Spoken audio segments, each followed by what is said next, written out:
Now, we'll see how this goes. I'm not playing the Little Legends. I don't like custom formats. I think they're boring. More power to other people having fun with them, but they are not for me. My opponent hasn't checked in yet. So we'll see. We'll see if they check in or not. I registered a bad deck because they're my specialty. What are we playing?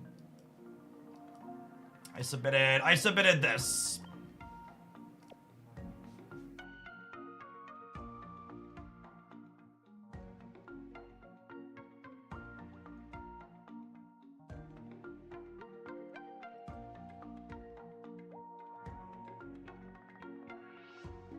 If you're chatting on the YouTube side, I don't have the chat up yet.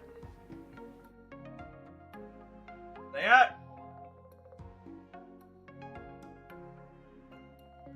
I did drop the Vaporeon. Yeah, I wanted a potion for the Mewtwo matchup.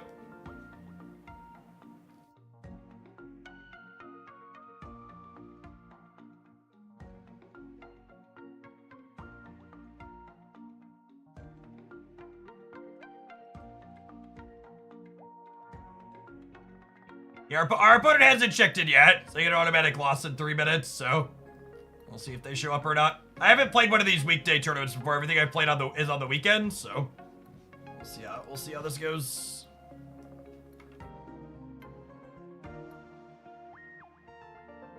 What's the best emulator for Pocket? I'm using ND or LD Player personally.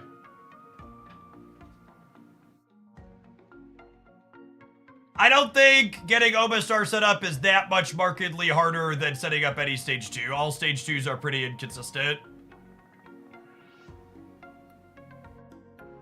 Jolteon. Jolteon hits pretty reasonably on its own, though.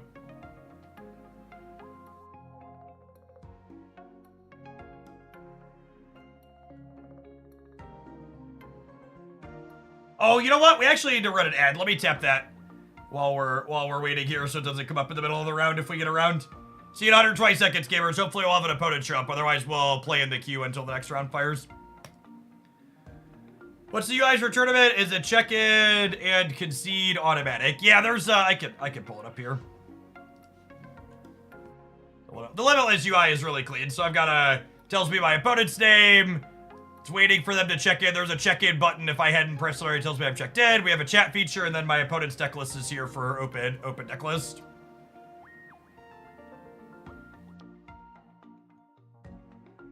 Are you asking me questions about Thanksgiving? I'm really not a big holiday guy. We're going over to have dinner with another family, and their family is doing all of the meaningful cooking. We're just showing up and attending.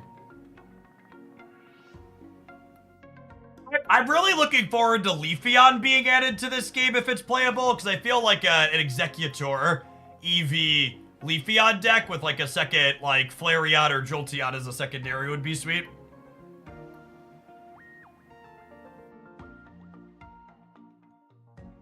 And with the open deck list tournaments, I can show you. You have a dashboard here too. You can click on that. It shows you all of your rounds will list here. You can look at the details. You can see things like our metagame for the tournament. 28% Mewtwo, 10% Charizard Arcanine, and then the Pikachus get split up. So there's 1, 2, 3, usually 4 Pikachu builds. Looks like just 3 in this one. This is what? This is 18% Pikachu. And then like 16% Charizard and 28% Mewtwo.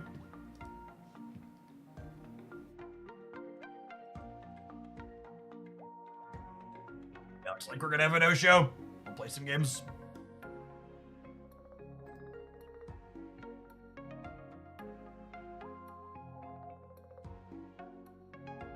It's due to not showing up. Yep. Hey, how many people did they have?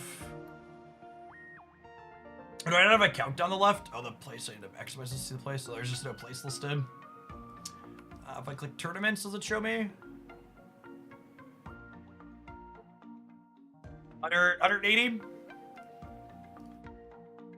GG, Dex cracked. Undefeated. Undefeated. I'll leave that up just in case they show up. We'll hop into a queue game, though. Yeah, the rounds are best of 3. There's different formats for,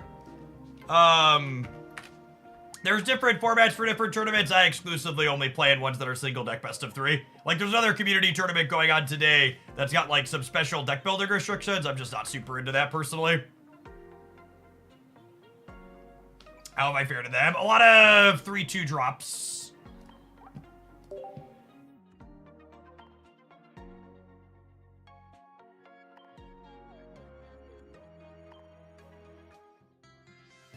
The tournament Swiss rounds or straight bracket? Usually they're Swiss rounds. Are there any rewards for the winner? It depends on the tournament. What is this one? This one has... Are there prizes for this? I have no idea, chat. Here's the details page. There might not be for this one. A lot of the ones on the weekends have cash prizes. I think playing in tournaments is fun. I like the experience. I think playing best of 3 in the back and forth is engaging. If you haven't seen it before, on the Hooglandia Pocket channel, I have some tournament runs up there. And today's run will be a little bit more distracting because we're playing while live streaming and chat's up. But in general, I've been recording the tournaments off stream and then posting them to YouTube when they're worthwhile. You have to wait the entire timer. Yeah, so like the rest of the round has to play out. So like the dashboard on Limitless tells me that 26 of the 90 matches are finished already, which probably means there were more no shows. So they'll start early if all the rounds finish, but usually the first couple will go to time. Couple of free packs for the day. I think I'm spending free packs on, or I have one right now. I think I'm spending free packs on Charizard, loosely hunting for another Starmie 2-star. I have one Starmie 2-star and one Arcanine 2-star, both of which I would like a second of.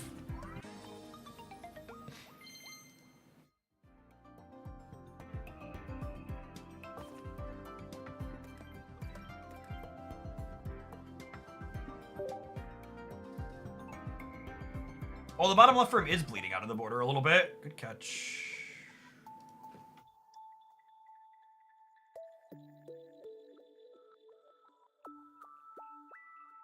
Do you have 2 Sabrina 2-stars? I have 4 Sabrina 2-stars, and I'm hoping to trade the extras for other 2-stars I'm missing when,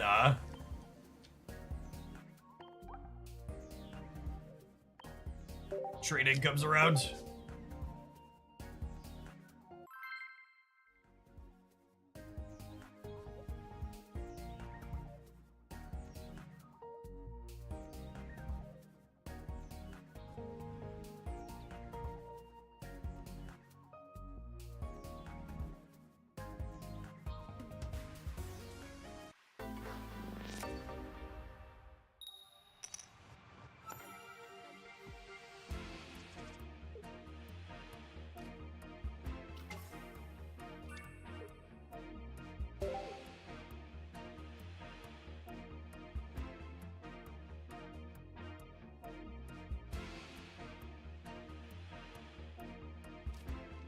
I actually have Moltres' 2-star fully flared. I've opened so many of them.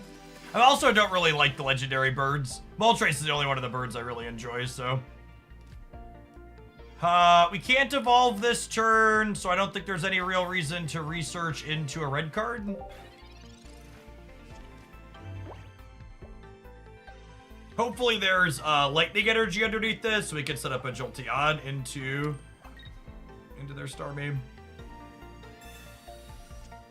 Starmie lines up pretty well into a non-Kangaskhan start for us. So it does 90. Is there a timeline for trading? Yeah, they said trading's gonna launch in January. Jolteon, and there's a lightning energy. Lovely. I should technically draw before we evolve.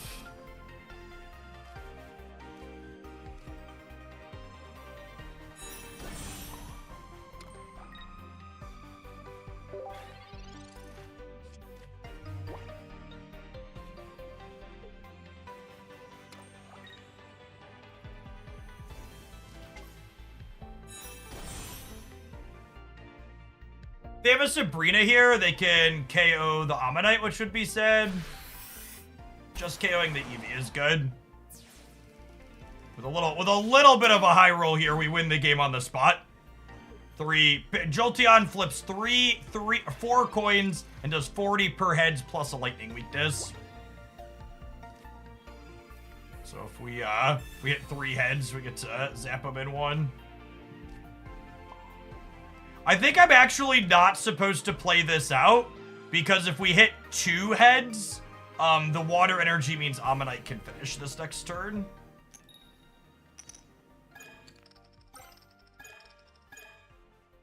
And then, unfortunately, we get a bit of a low roll here instead of a bit of a high roll, so we're going to be down on the spot.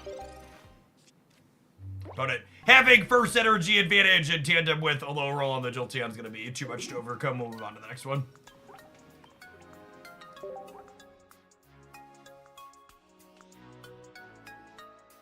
God packs are lucky pulls. I'm over 1,000 packs in with no God pack.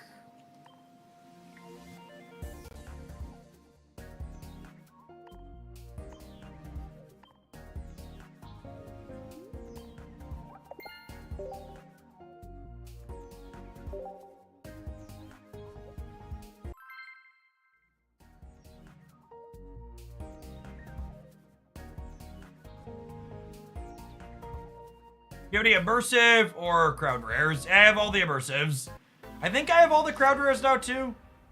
I've opened a lot of packs yet.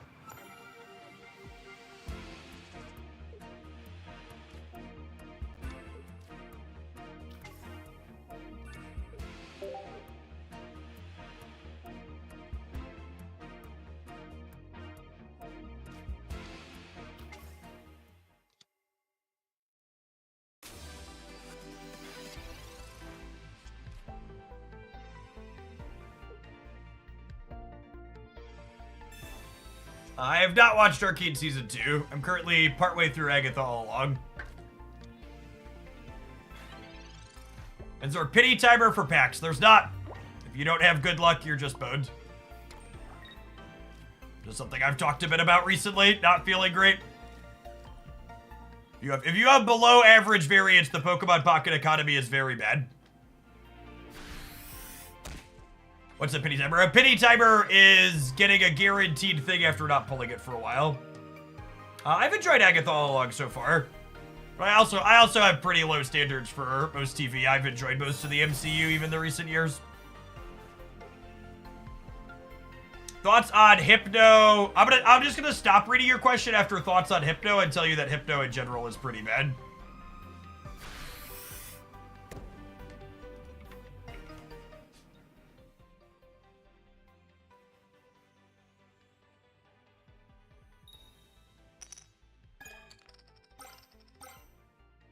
Foresee any other TCGs trying to replicate Pokemon Pocket success? I would love it if Magic the Gathering would pull their head out of their posterior and consider modernizing their game. I think that would be sweet.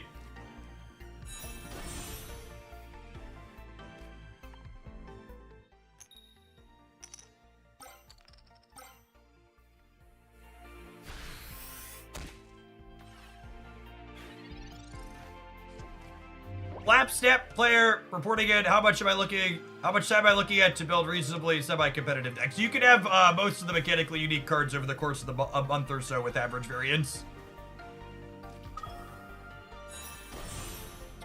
Pretty solid.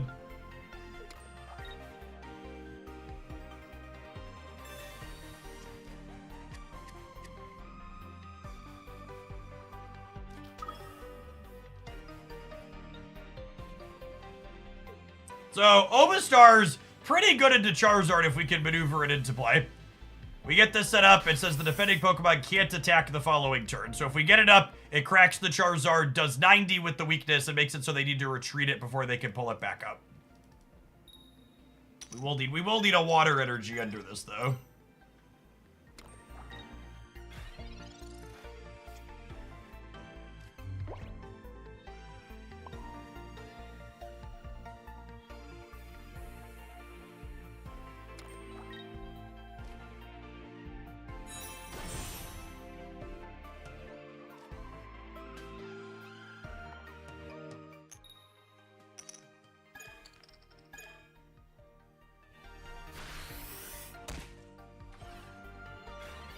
There's a world where Kanga doesn't apply enough pressure and they're able to build up double-digit energy on the Charizard, and then the Omastar can't do it, but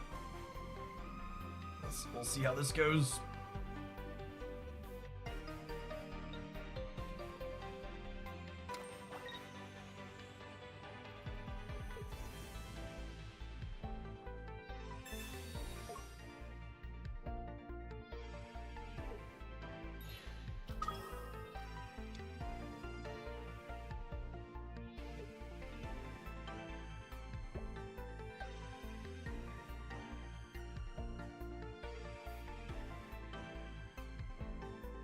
This is really aggressive.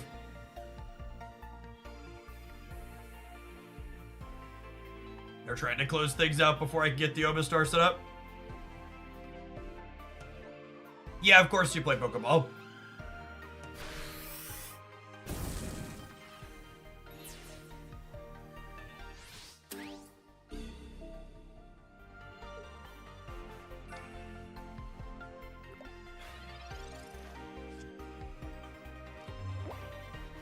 As if on cue.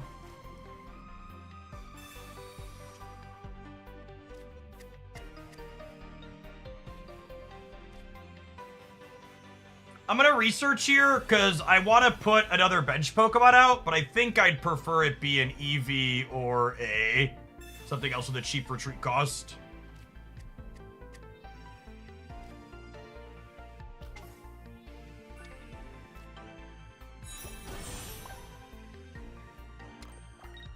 Attach the energy here. We'll play this out so it can't get red carded away.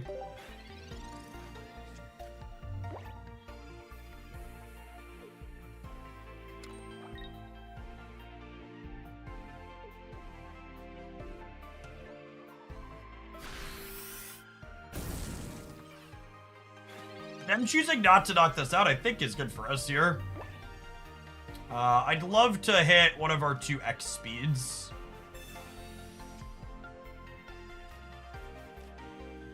Unfortunate.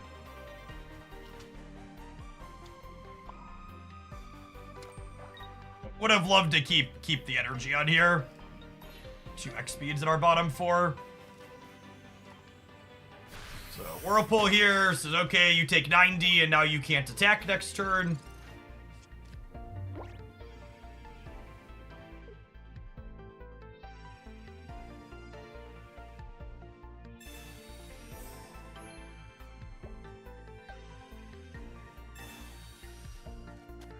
Hey, look, it's the red card I was playing around. Still have the Sabrina, which is useful.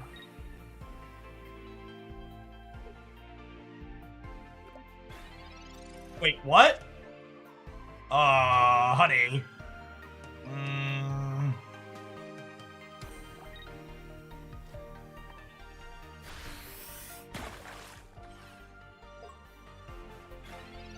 Did they not realize you get to attack them again? They must not. To be fair, most people have never played against this card.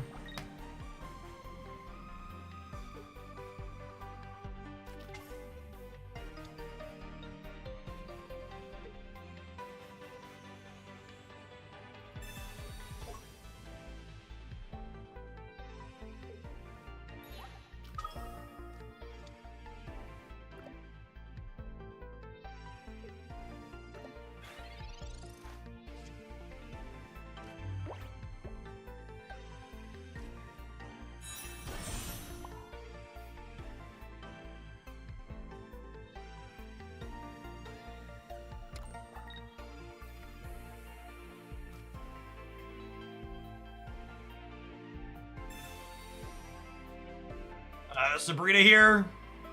They're through both their X speeds.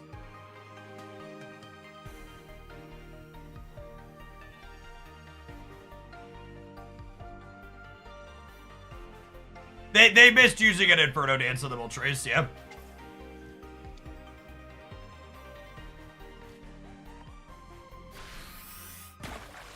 So this gets me a knockout, but no matter who they put up here, they're going to be in trouble.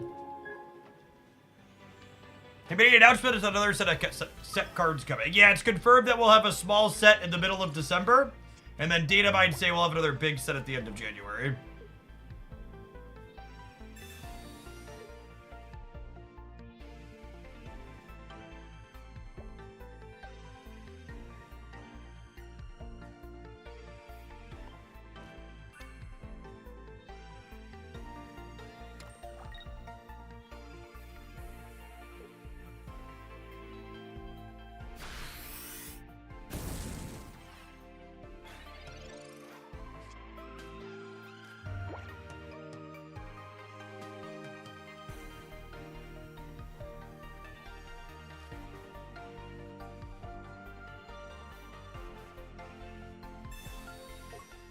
We pull this back.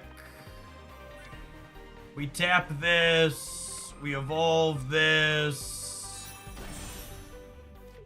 Potion this for good measure so it doesn't die to a Moltres. And then even if they switch to the Charizard, we're ready to clear them in the back. Yeah, I've highlighted this deck on the Pocket channel before. It's playing 2 Kengas. It's supplementary Pokemon. For those just joining us, this is not currently a tournament, we're just playing some in-between games. Our first round of the event was the no-show.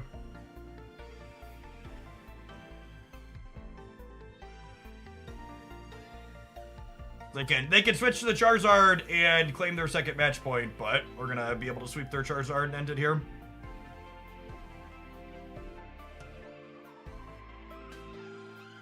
I finally got my second Greninja. What should I build with him? What shouldn't you build with him? Card's sweet.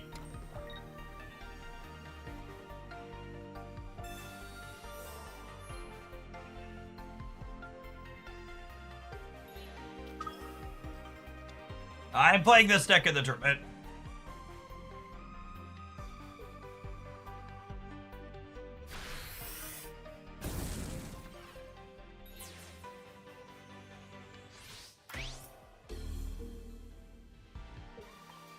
The point that matters is the last one, gamer.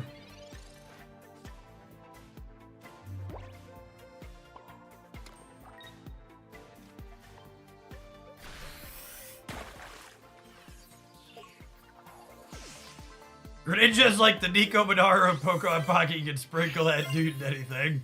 Goes a lot of fine flavors. I'm torn on the idea of a non-basic tutor because like Mewtwo and Charizard are really good as is. Making them more consistent is scary.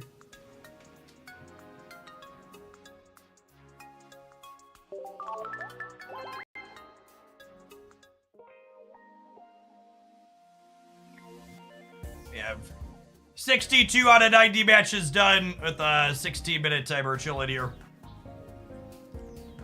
Just keep playing in the queue in the meantime.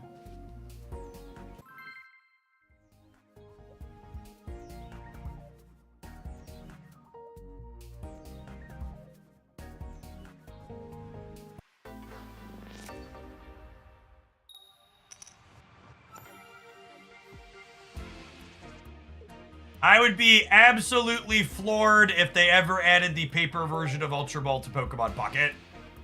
I would bet significant amounts of money that we will never see cards that let you search for specific cards. They will all be templated like this Pokeball and grab something at random. So I wouldn't be surprised if we got like a ball for a stage 1 or a stage 2 or a certain HP or not EX or something. Maybe, I don't know. They really need to be careful about the raw density of search effects they add to this game, because it's very easy to make this game just like paper, where like you don't play many Pokemon in your deck, so they're all mostly trainers.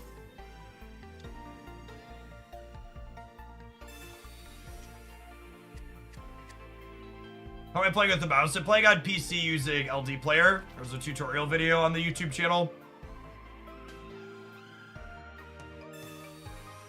Looking for an X speed here to swap the Moltres around.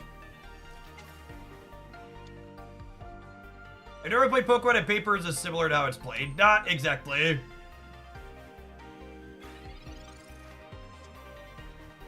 Your characters fight each other, and you win the game by knocking them out, but is LD Player better than BlueStacks? BlueStacks wouldn't launch Pokemon Pocket for me. It just kept giving me a black screen, and LD Player worked out of the box, so...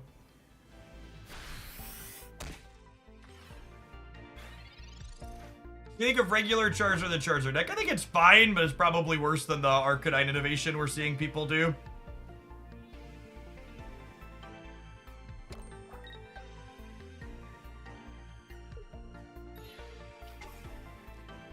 Is it relatively easy to join Charizard Pocket? Yeah, Limitless TCG is super clean. Or stuff that runs like 5 days a week, 7 days a week.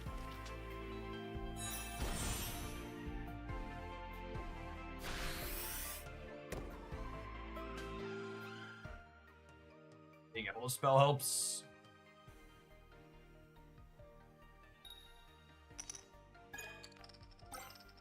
We need to find a fossil here soon to have a shot. Omastar's the way we win this matchup. Fast Jolteon if we have first energy advantage can be fine.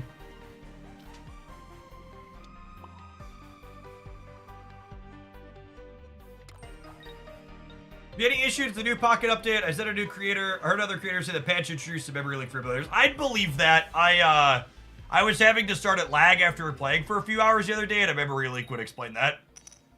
My emulator is set to have 8 gigs of RAM though, so it'll take a little while for it to fully leak out. Trash Panda, thank you for the 26 months. Welcome back. I think I'm really tired of people misrepresenting what Glenn said about high voltage.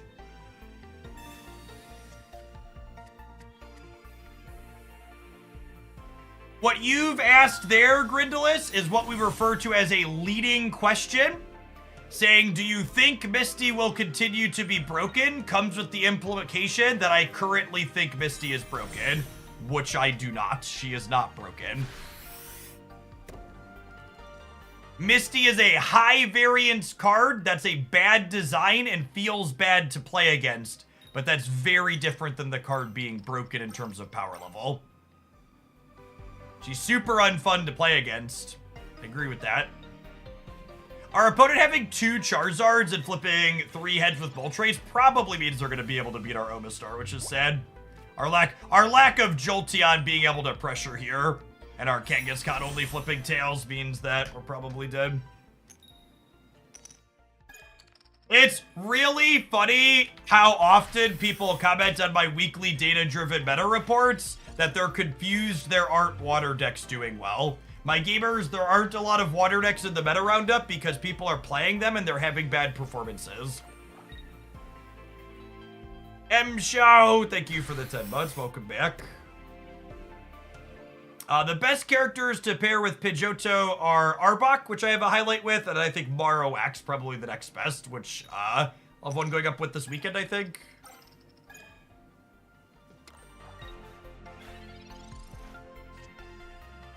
I would agree that she's bad for future water Pokemon design.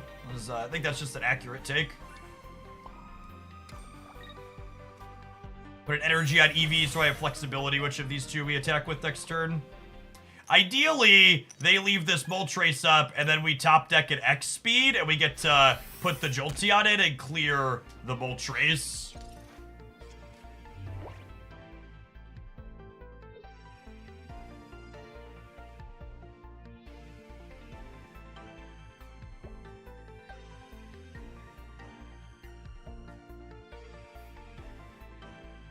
I had a Vaporeon in this deck, but I cut it to fit in a copy of Potion. I think playing Vaporeon's fine. It's an alright card.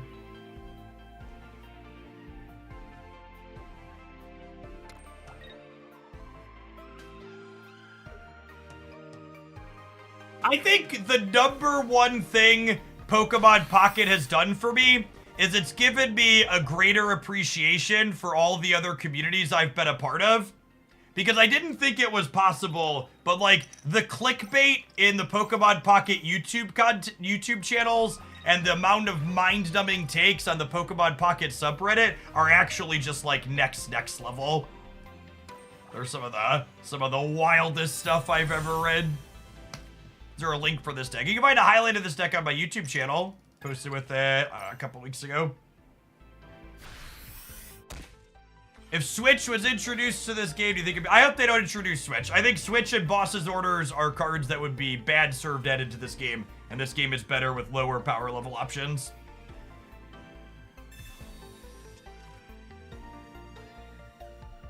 If I see one more undefeated YouTube thumbnail on a Melmetal or a Poliwrath, my eyes are gonna roll out of my head.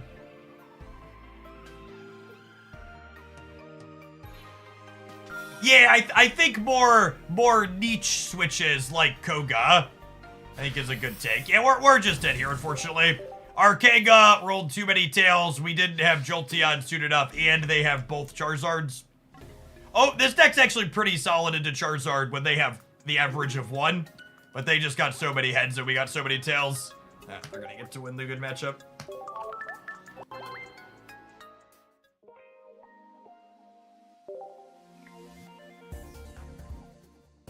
I don't think a full heal item would be playable in Pokemon Pocket's current metagame, so it's probably fine to exist.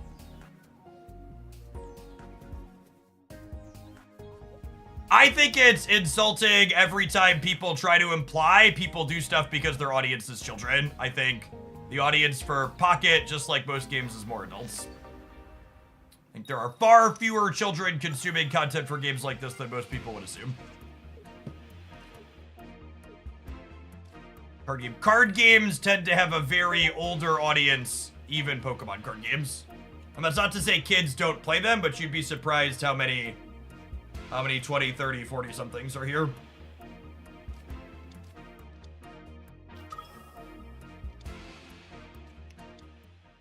A 1,000 cards, and I've still not pulled a Kangaskhan. You want a really fun stat that's a minor indictment of the Pokemon Pocket economy, chat?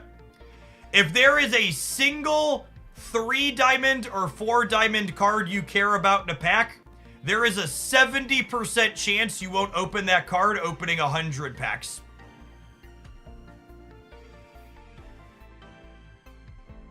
$70, 70%, 7-0, just to make it clear in case my articulation there is not clear enough.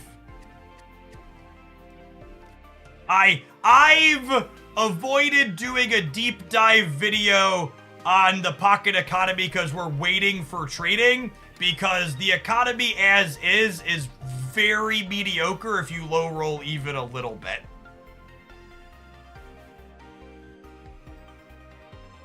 Am I playing this other Kanga out? It's good against Sabrina.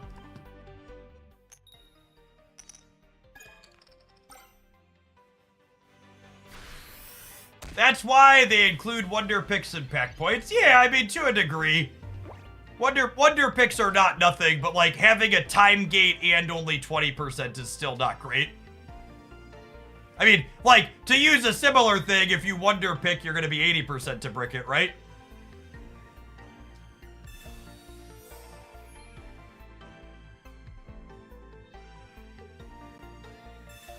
I don't know. Like I said, I'm reserving full judgment on the Pocket economy until we know how trading's gonna work.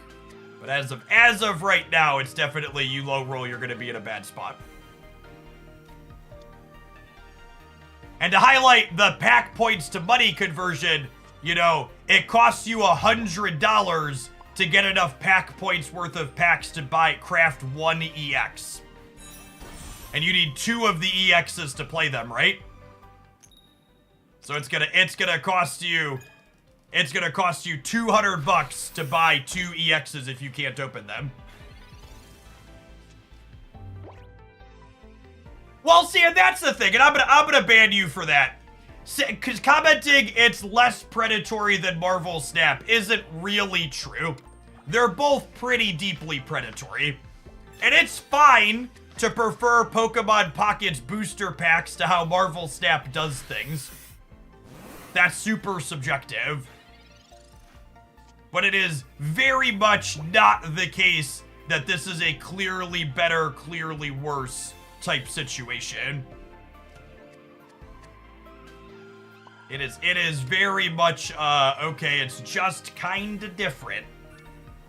We talked about this earlier during the Marvel Snap portion of the stream, but I would bet significant amounts of money that even once trading is implemented, it's gonna cost me more money to have every card in Pokemon Pocket on release day than it costs me to have every card in Marvel Snap on release day.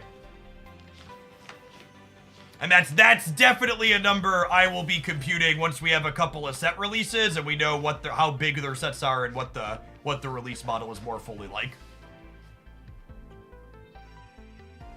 But just for reference, for my background, I am someone who has spent 4 digits worth of USD in more digital card games than I can count on one hand at this point.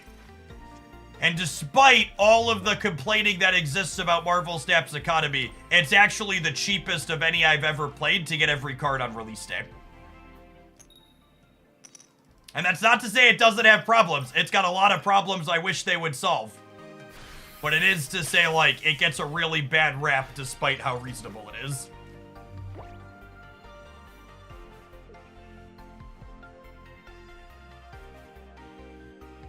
A lot of people like to paint things into shades of good, bad as the only options. And like, as is the case with most things in life, it's not just good, bad. There's varying degrees of it. Thank you for shuffling away my hand that was bricked. I appreciate you. Can I get a Helix Fossil and a Jolteon? That would be great. Yes, Snap's big pain points are the fact that it's really bad for returning players. Is exactly true. New and returning players have a real bad time in Marvel Snap.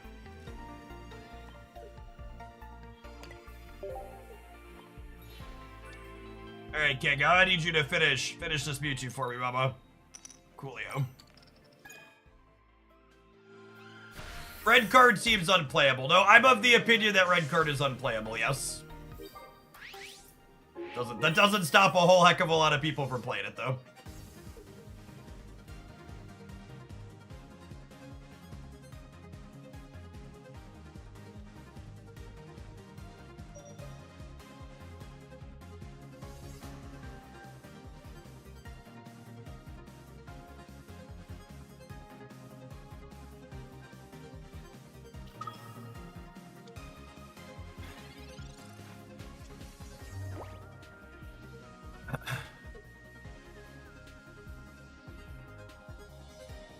But it might have disconnected here.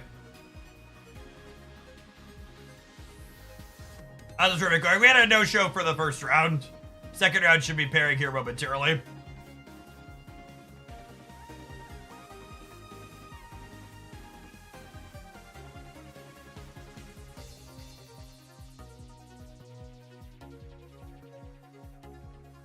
Yes, despite red card being mediocre, lots of people are still playing it, is correct. It is putting up results in tournaments because lots of people, are submitting it for tournaments.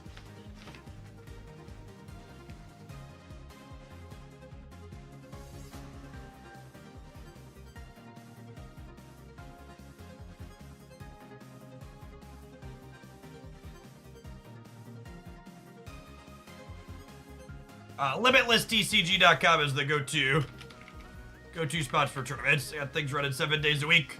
A lot of the ones on the weekends even have cash prizes. All right, next round of the tournament's gonna be up in a second. This opponent's disconnecting. I'm gonna go ahead and tap some ads on both platforms so we can get those queued up before the tournament round starts so we don't have them in the middle of it.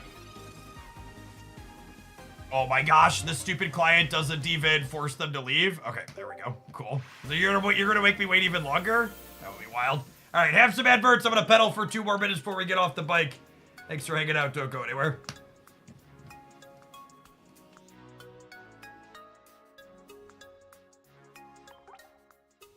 Deck list up on screen for people that want it. We're playing this Omastar deck in the tournament. That's why we're playing it in between. I think decks will ever be 30 cards instead of 20. Nope. I don't think they're going to change fundamentals about the game like that. 20 card decks are great. I love 20 card decks.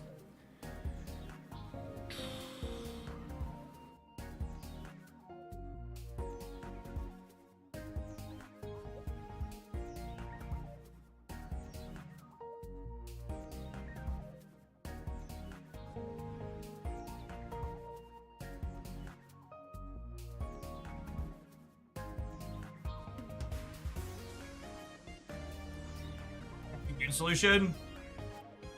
Yeah, 20 card decks with no energies are great. I agree. All right, the tournament round is ended. The next one is not paired yet, though.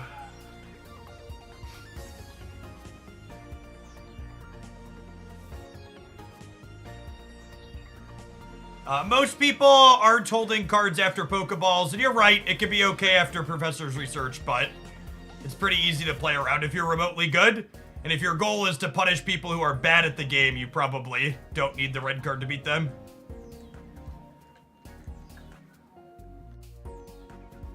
The paper TCG is just a different game. I would recommend looking up the rules to it. I'm not going to explain all the differences, but it's different in enough ways, with the only similarity being you put energy on Pokemon and you attack. But deck sizes are different. How you ultimately win the game is different.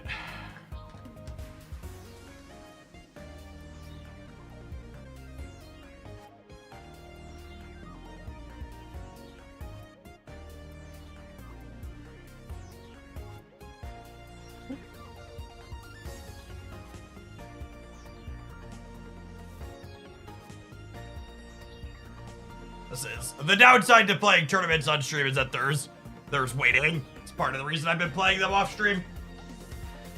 Normally when I play tournaments off stream, I like get video editing and stuff done between the rounds, so there's a lot of downtime. We can play some event matches to fill, but there'll ultimately be some waiting, like we're waiting for the next round to go. Pokedex is not a playable Pokemon pocket card.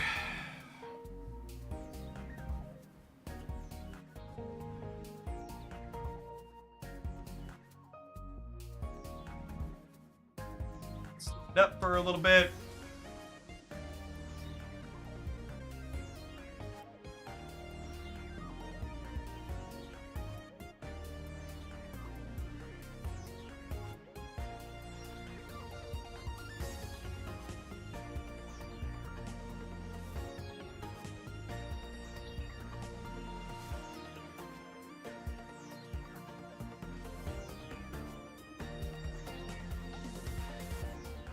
I want them to rework how dual and multi-energy works. I think that system's really close.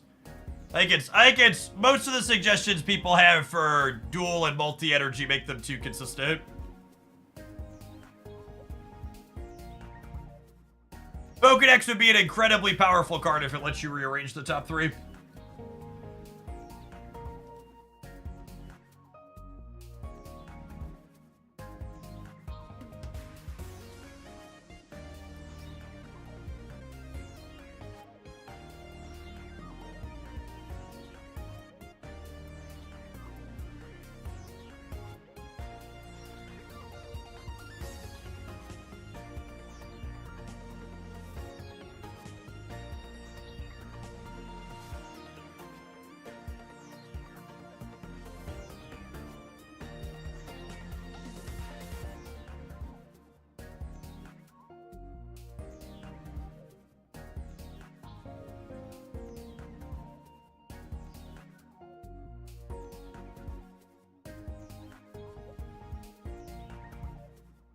All right, we're now 4 minutes over on the round.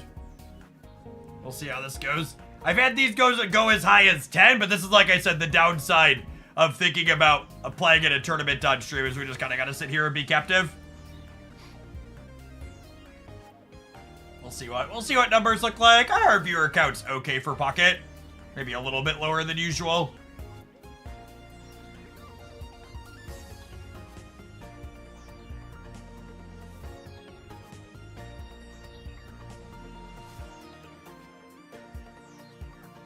It is wild to me that matches. In fact, one thing I was actually a little annoyed about, maybe I'm misremembering, but I'm pretty sure I thought when I signed up that this said 35 minutes per round, and then they increased it to 40. I think 40, tournament organizer, on the off chance you hear me, I think 40-minute rounds are way too long for this game. It should 110% be 35. Even 35 is long. These games are quick.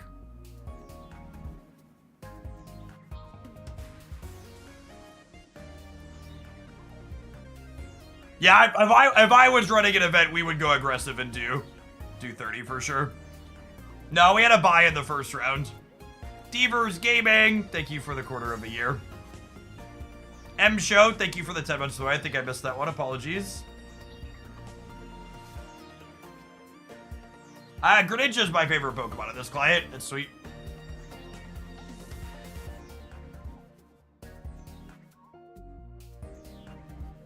Is there a Discord for this I could jump into and find out what's going on? Discord link. So I'm clicking that.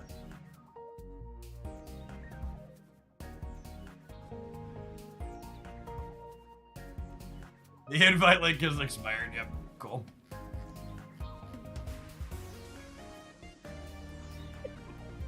Alright. Woo, we got a round. Alright, cool. Playing against Charizard! Any speculation on the mini set? None. In order to accurately speculate, you need some type of basis to start from, which we have done.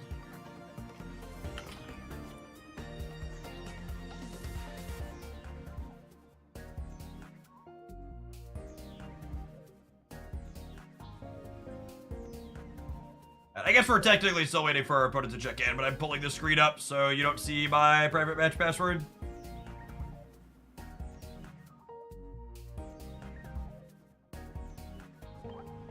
Yeah, usually tournaments, all the tournaments I've been playing in are best 2 out of 3. I think playing in the best of 1 or multi-deck or other things isn't appealing to me personally. Is Porygon a playable card? It is not. Maybe once we get a Porygon 2.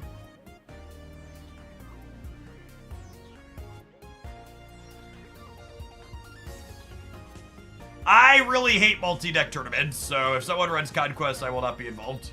I did it for the creator tournament, but multi-deck tournaments means more people play meta decks.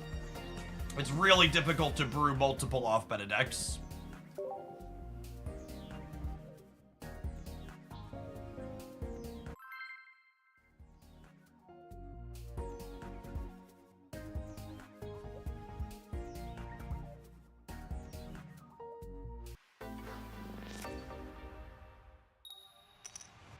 Them having first energy advantage is not ideal.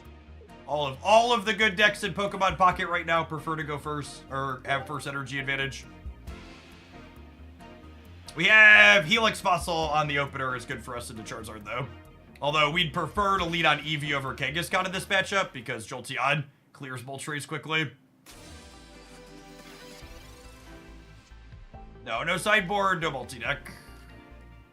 Play my Helix Fossils out. Opponent has 1 copy of red card, so we're not going to research on 1. Play around that cleanly.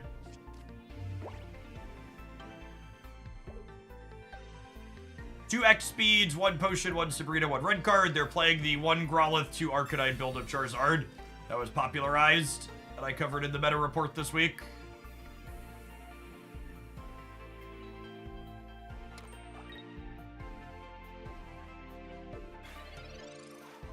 All right, they have the first energy advantage, but they are missing a basic. That's really unlucky for them, especially considering they're playing the 5 basic build. All right, well, missing a basic means Mama's going to start throwing hands. If they were Inferno Dancing right away, I was going to rush to build Omastar, but we'll try and get some chip shots in here.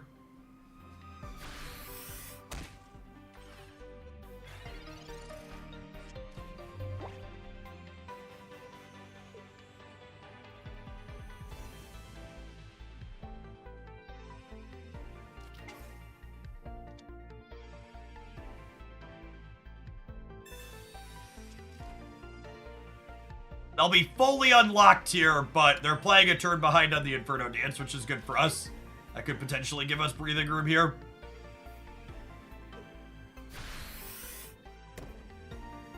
If we'd have started on Eevee into Jolteon, we'd have run him down real clean. But starting on Kangaskhan's considerably slower.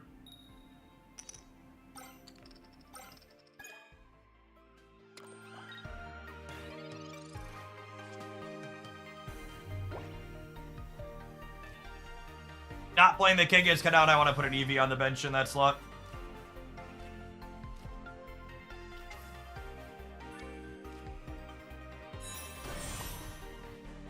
Get Omastar working up here. They're at least 2 turns off of a Charizard.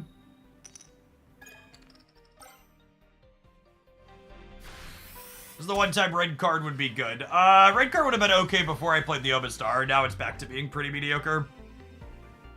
And even if they red carded me before I played the Omastar, it would have only been turning 4 cards into 3, and I'd be pretty likely to redraw the Omastar. So it's not even that good. Oh, you meant for you if you played it? Sure. But then I'd have less potions or X speeds, yeah? I already didn't have room for the Vaporeon I wanted to play.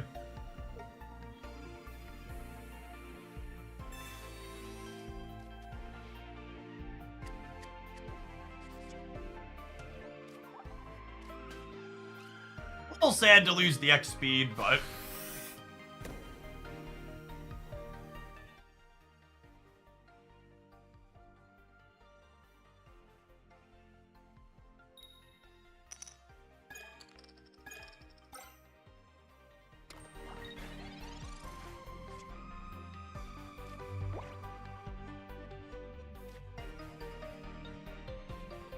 They only have 1 red card, so I don't need to play the Jolteon out proactively now. I need to put this Lightning Energy on Omastar because they can evolve into Charizard and retreat back next turn. So I need Omastar set up and ready to go.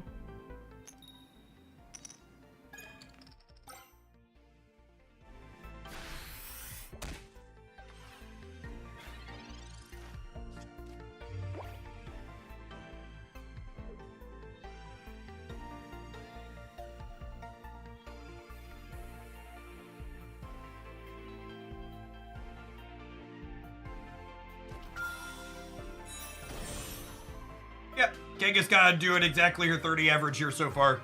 Can't really ask for too much more than that.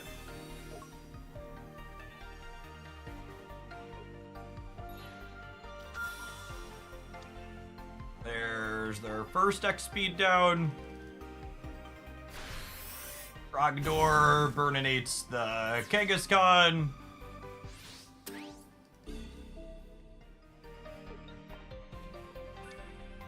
We get to put Omastar up.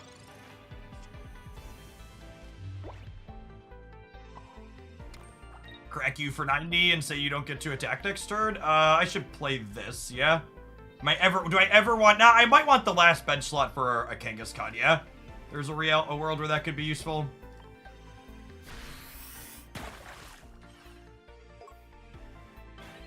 This game's not over. The opponent has 4 energy on this Charizard EX still. They have some maneuverability here. They can retreat for 2, or 1 if they have their other X speed. 6 cards left in their deck. What's the reason to hold the Jolteon? They've already played their only red card, and I don't gain any value by playing the Jolteon out. I guess playing the Jolteon out is okay into Sabrina. But no, they can't attack for 60 this turn anyways, because the Charizard is locked, so...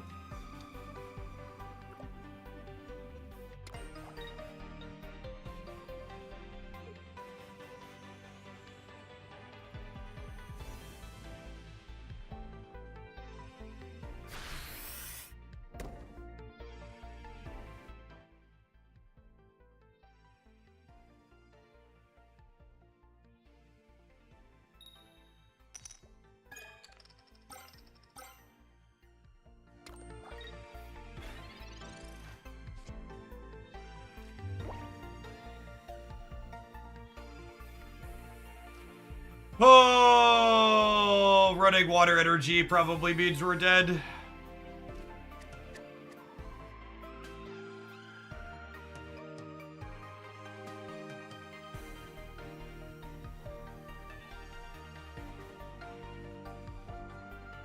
Needed to be able to pivot into EV.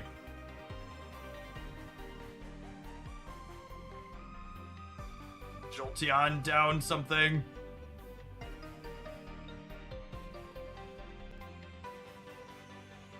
Just dead.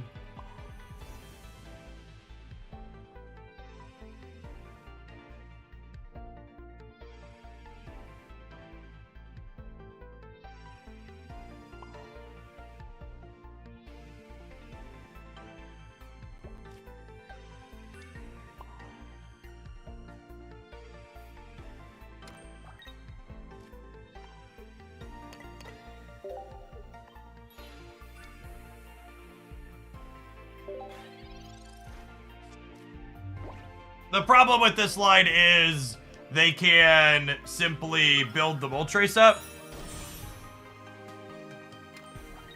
So the 40-month Silver Oak.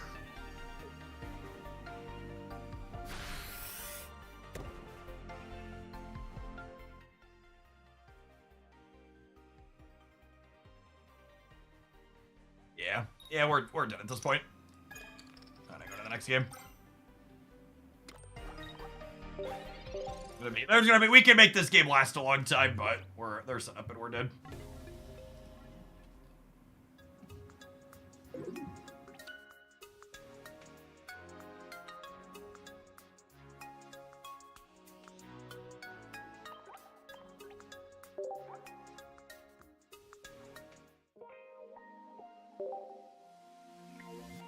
Thanks, bud. Needed to hit Vapor or Jolteon much earlier to have a reasonable shot.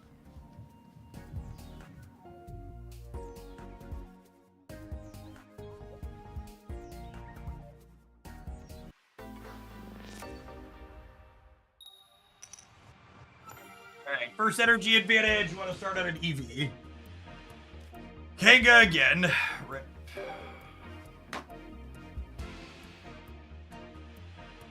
Starting on Eevee into Jolteon gives us a chance to run them down before they get set up.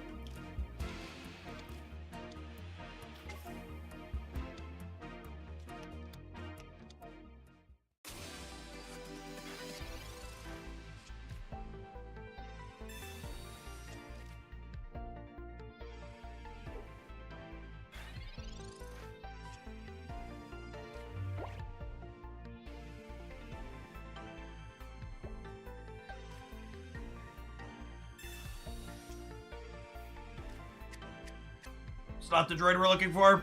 Unless it's guaranteed to be it at least.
The Mewtwo and Charizard decks are incredibly linear and dry.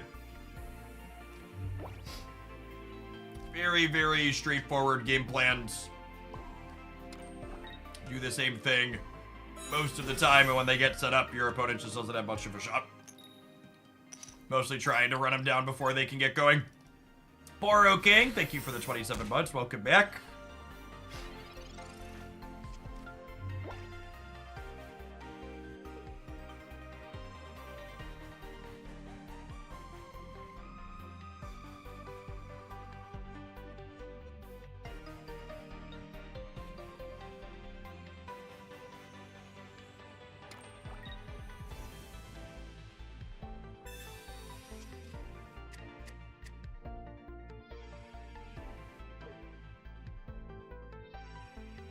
What's cool about Mewtwo is not relying on coin flips. Yeah, you're right. Having to draw your stage 2 on curve doesn't remotely resemble a coin flip.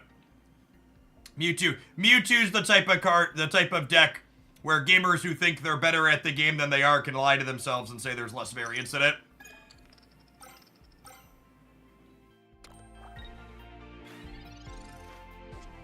You think they need to buff and nerf cards? I think I would enjoy it if they did live balance in this game, but I also don't really expect them to do live balance.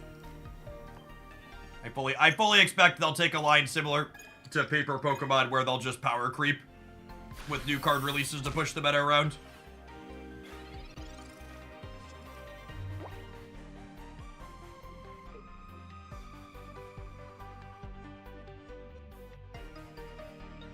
Is there room for off-meta creative brews to succeed in this game? Not really.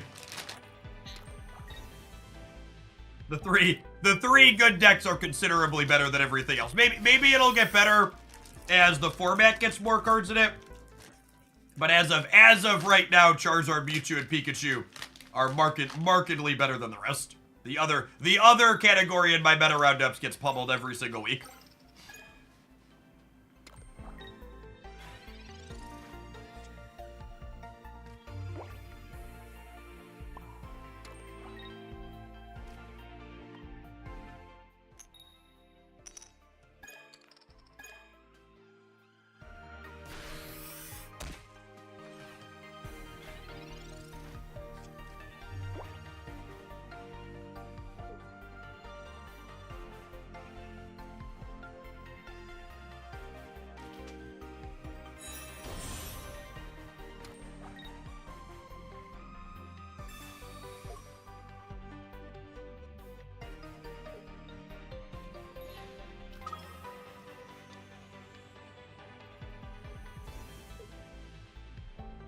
Doc D, thanks for the 28 months. Welcome back.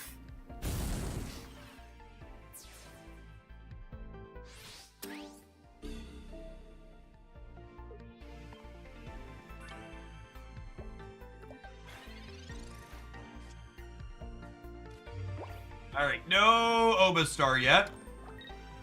All right, Jolteon, do your thing.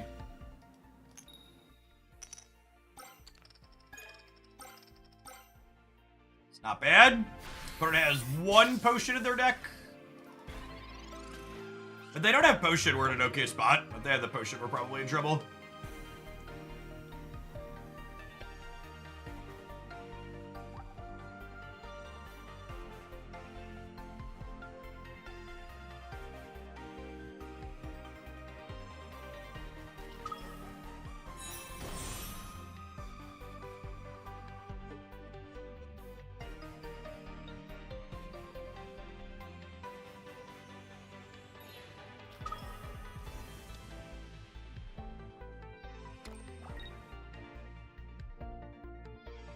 I think the Jigglypuff we're getting soon will shake things up. Maybe. I kind of expect that card to have a similar impact to the Mankey. All right, we got 2 Obastars and 2 Researches in our deck. If we find one of them, we have a shot. Not a guaranteed win, but a shot. You best believe that just like my country, I'm young, scrappy, and hungry. And we are very dead.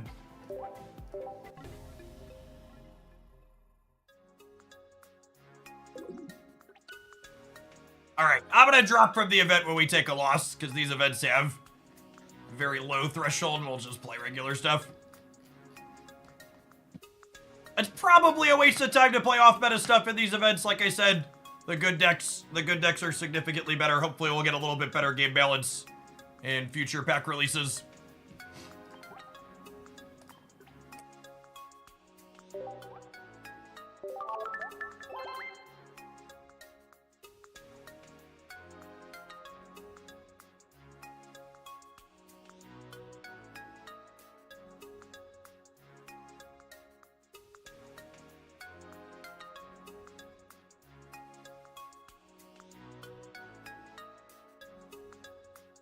What was I gonna say? Let's do some viewer decks if we got them. If you want to submit a deck on the Twitch side, you can use the Stream Elements link pinned above the chat to send something in.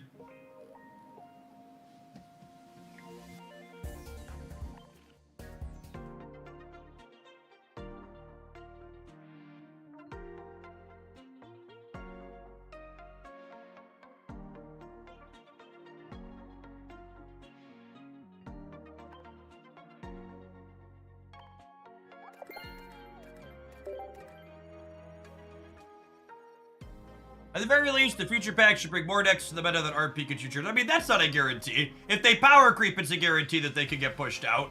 But, like, just because they had, like, there's plenty of cards in this set that you can build with that just aren't very good, right? If anything, I think the Charizard deck getting popular is really... The Charizard deck getting optimized to play Arcanine is one of the worst things that could happen for deck diversity in Pokemon Pocket's first set. As someone who's played a lot of off-meta decks in this game, the Charizard matchup is the singular hardest one to attack. Any game where the Charizard deck just has its draw come together, you mostly just can't win. And the Arcanine innovation as an extra basic lets them get things together way more consistently. And because their deck has split weaknesses, lightning on the opener and water in the backline, you can't even just type match them like you can a lot of the others. Hey, Marty, thanks for the tip.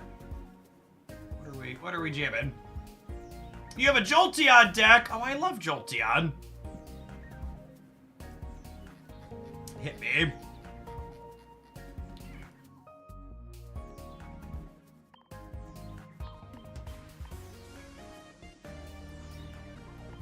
Jolteon cards out of here.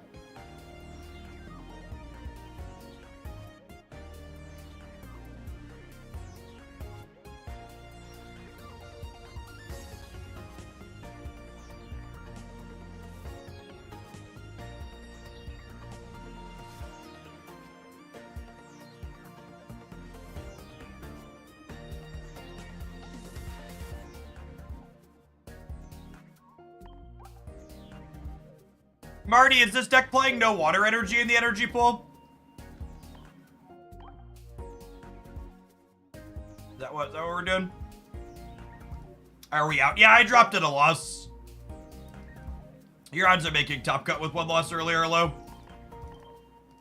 There's a lot of Charizard, and the Charizard matchup isn't very fun.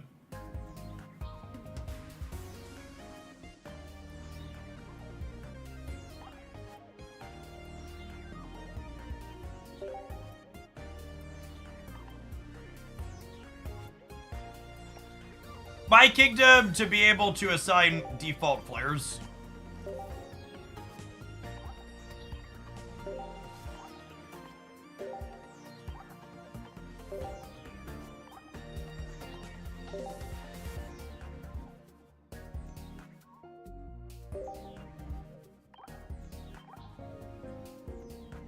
So we're gonna turn off water energy for this deck. Depending on Greninja to either hit with Misty or only uses Pokemon abilities. So we can Jolteon and Zapdos consistently is the idea.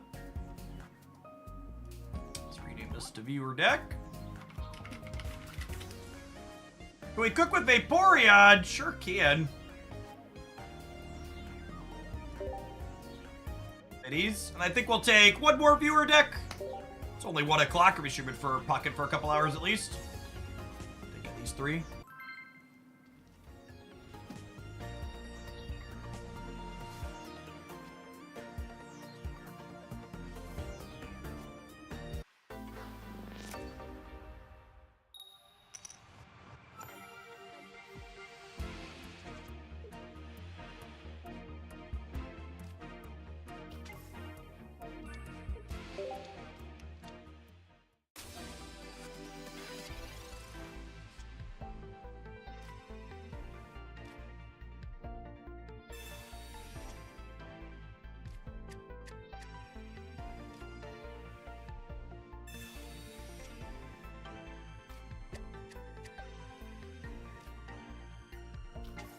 Well, losing the 50-50 followed by losing the 2 and 3. It's not a lovely start.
All right, on average, Articuno dies here.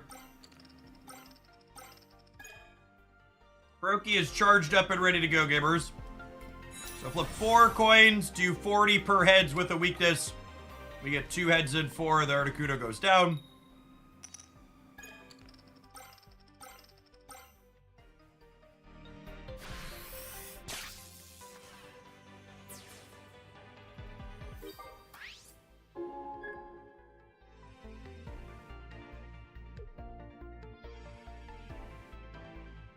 No, there is not really a statistically meaningful sample size for any individual off-meta decks.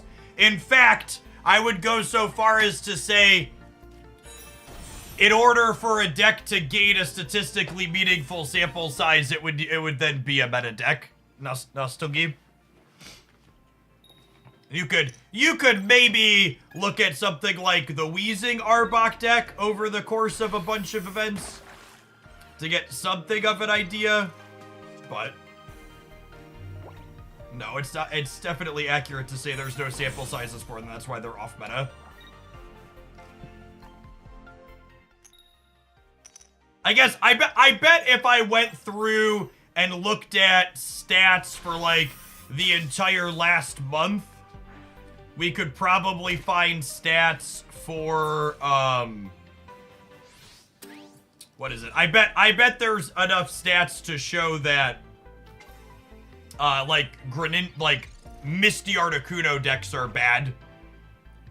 Or Weezing Arbok is bad. There's a handful of those that have like a half to 2% play rate in a lot of these events. Yeah, that's been my experience too. Weezing Arbok is good into Mewtwo Pikachu and it's trash outside of that.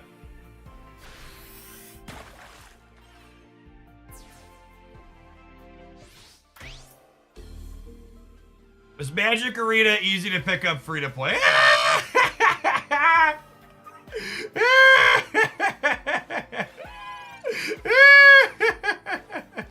I needed a laugh today. I appreciate the chuckle, Conqueror. Thanks.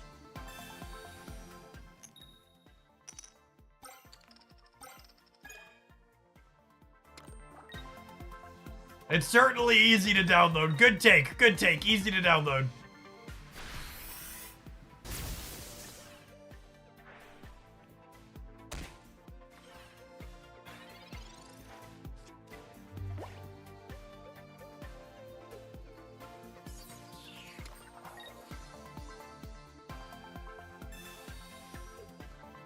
Shout out to Twitch chatter who unironically in my chat just said I've been playing Magic Arena for over 6 years and I have plenty of decks. Really, my dear Twitch chatter? And they're good at limited. So they're winning a lot and they've been playing for 6 years. Cool. Cool.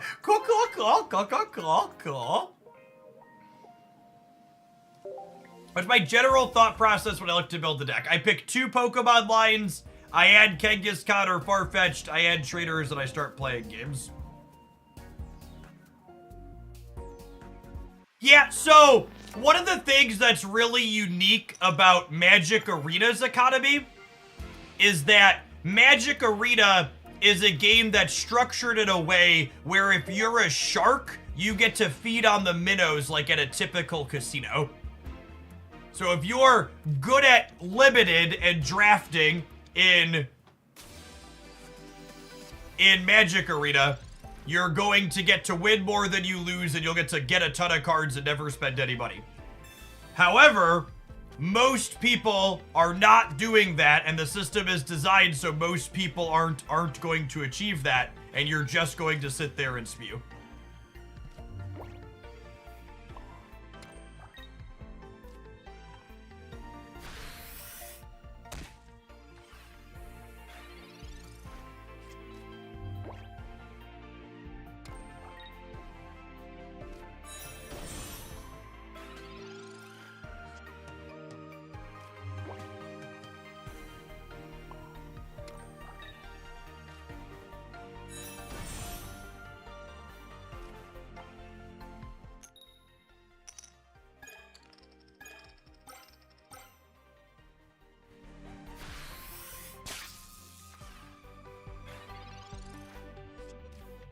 Alright, dead to Brock.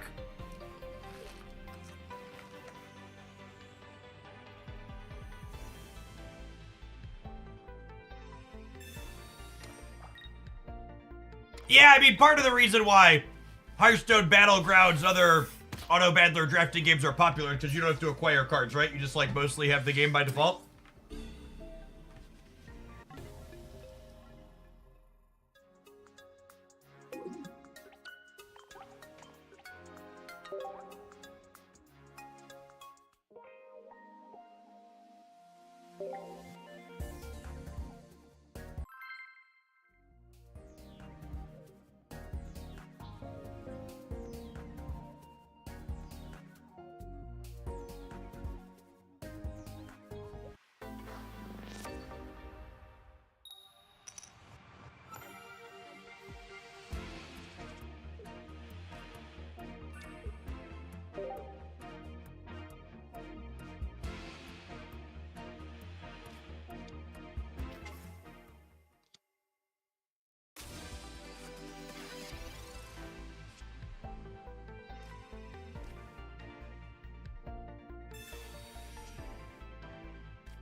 Battlegrounds is adding pay to reroll heroes. What does that mean from the outsider? Does that mean like you can spend money to gain an advantage at the start of the game? Or is it something outside of the actual gameplay?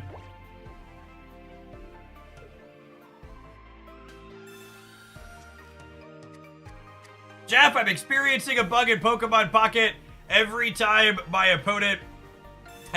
flip 6 heads in a row with Kangaskhan, my opponent leaves. It's a feature. Yes, it's exactly that. Lovely.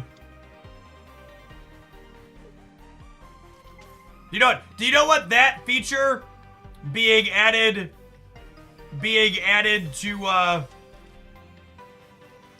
Hearthstone Battlegrounds means, chat? It means the game wasn't making any money and they're trying to fix it.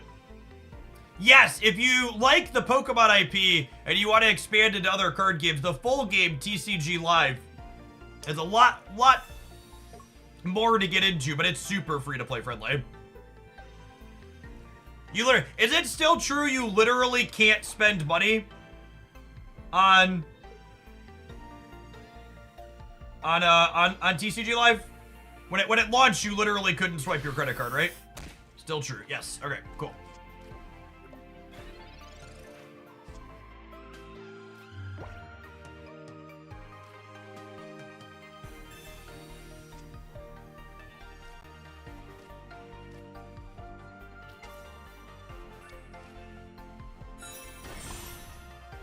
Drip, drip, drip. But you need to buy packs real life. You can buy physical pack codes and enter them, yes. Is their monetization. But it's also just pretty free to play friendly. Second Dinner said there will be a large series drop in the Q1 of 2025. If you missed my series drop video, Steeler, I talked about that at length.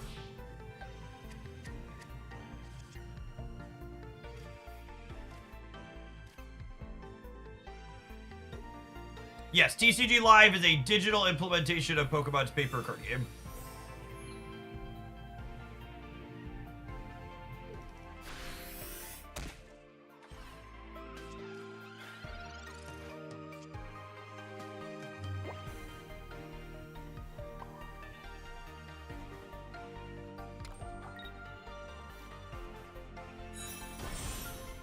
So I know we can't attack because of how this deck has chosen to structure its energies, but I think we just go all in on beating up the Squirtle.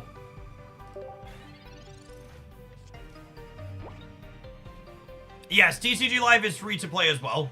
Also, the TCG Live has a PC client too, right, Native? They're PC, Android, iOS?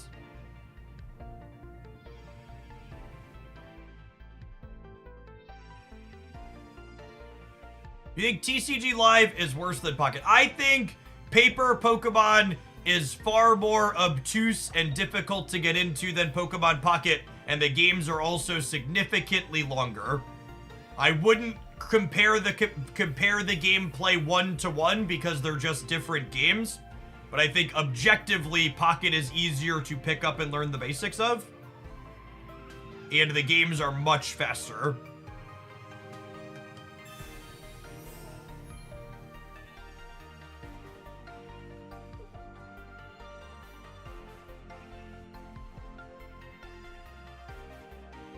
You earn packs for free, Take Magic, just like any free-to-play game. You earn currency by playing the game.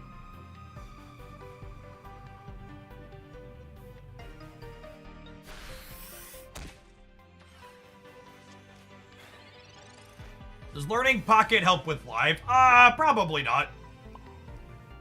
There's some nominal things that translate, but they're pretty just different games at their core.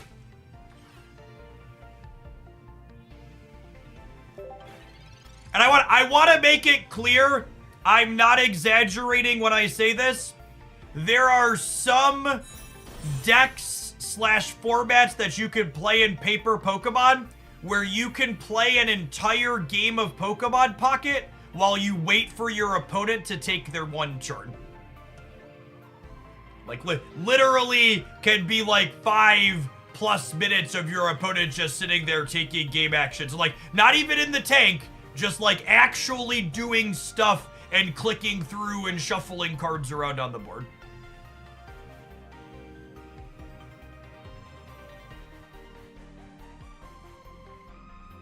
Yes, it has very, very parallels to Yu-Gi-Oh! For sure. And again, I want to make it clear, I am not telling you that gameplay is bad. I'm just telling you that that's the gameplay.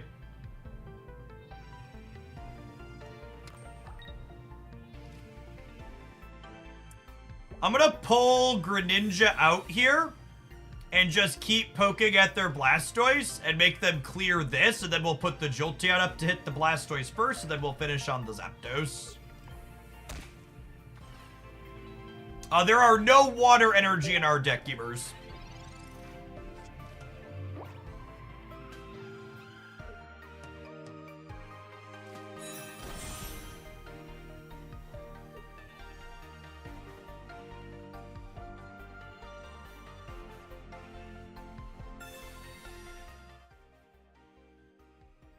You made a no fighting energy Graveler Brock deck. Yeah, Weezing Golem is fun.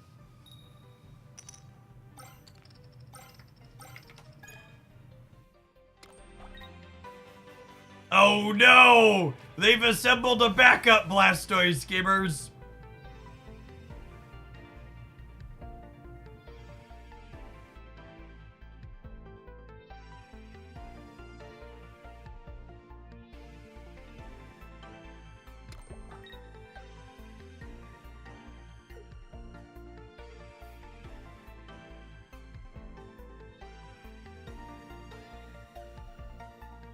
Does the opponent know you don't have water energy? They don't.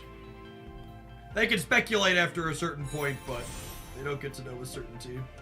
Ooh, baby Blastoise? Spicy.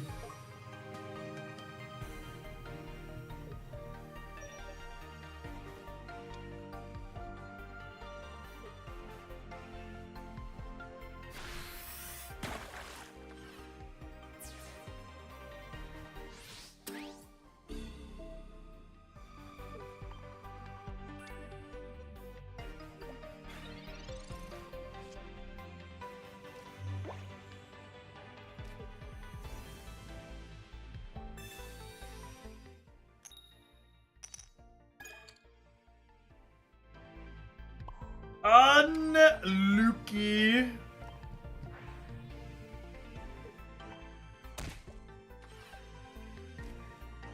That's fine. We're just saving our variants for Jolteon to hit 2 heads here.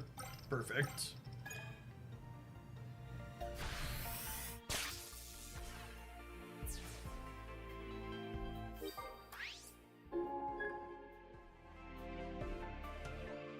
It's fine, chat. They put EX Blastoise up, and then we're going to hit 3 heads on Zapdos and clear it out.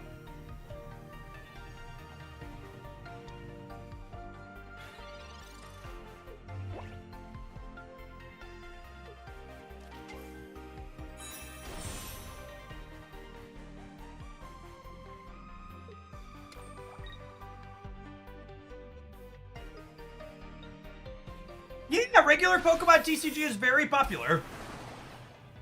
Their paper tournaments are like hitting record tournament numbers all across the place. I played paper Pokemon for a little while. It's fun. If there were content metrics for making content for paper Pokemon, I probably would do it on occasion. But they're just not a very popular gameplay space. Oh, what a tease, Zapdos! I forgot to use the Greninja, but it doesn't matter. The only thing that mattered was if we were getting heads there.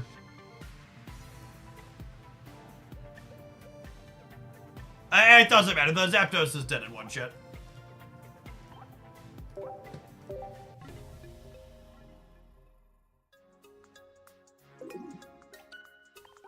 Alright, we're gonna see if this deck can actually do something for us when we return from this break. Thank you to Marty for sending it in. Yeah, take a brief pause for the cause and roll some ads on the Twitch side. We'll see you in 120 seconds. You'll never get ads over gameplay here because I think that's incredibly rude, so we'll see you in a minute.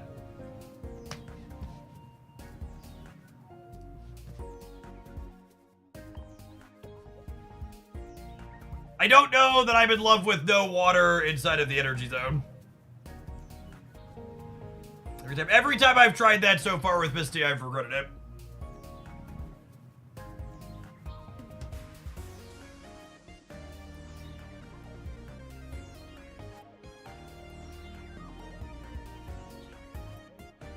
Xbox finally got Genshin. I took the plunge of it. It's a ton of fun. If you want any beginner tips, Patton, the Genshin thread in the subs Discord server is super active. Unironically, there's some weeks where the Genshin thread is my most active place in the subs Discord.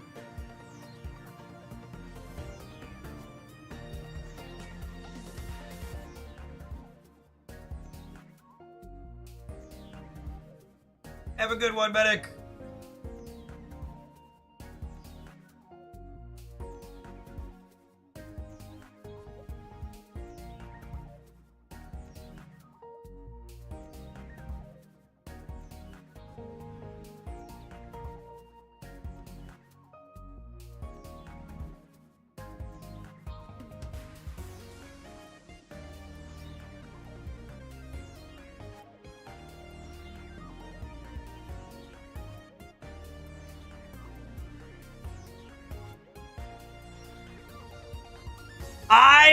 That is the number one thing I think is the most tedious, that I think paper Pokemon would be much better if it didn't have.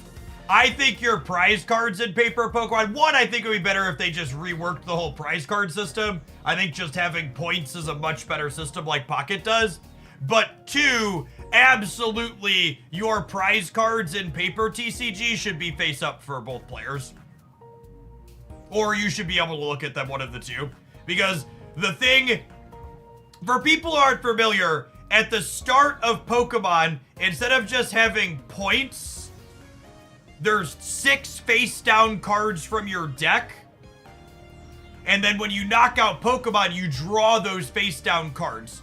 But what that does, no, having a card to let you look at them is not enough. Because what it does is a skilled thing, skilled players, the very first time you search your deck, you spend 2 minutes searching through your deck and determining which cards you prized by figuring out which ones aren't in your deck.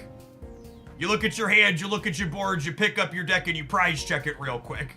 And it is incredibly tedious and annoying and a strictly optimal thing to do that you're way put out if you're not doing it. It's really bad game design. And at a minimum, the game would be markedly better if you could just check your prizes, and if both players prized and then got to look at them. Even if you wanted to shuffle them again, so you could, like, not know which ones you're drawing when you claim them. But it's that feature alone was one of the things that, like, really bothered me when I played paper TCG. It's just like one of those things where, like, if you're being remotely competitive, you absolutely have to do it, and it's frustrating that it's optimal to do it. And they could very easily make that not be the optimal thing to do with a nominal rule change. I don't think this deck can ever beat Pikachu, Marty. What do you think? Especially when they have first energy advantage? Yeah, that mechanic, the TCG Live is a 1-to-1 translation of the paper game.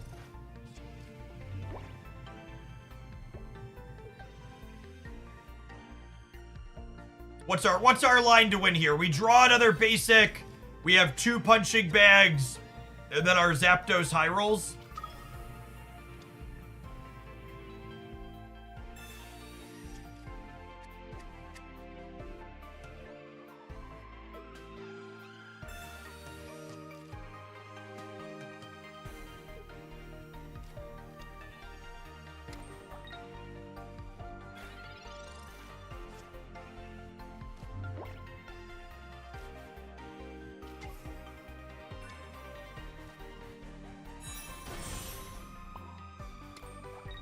So, our EVs are just punching bags here.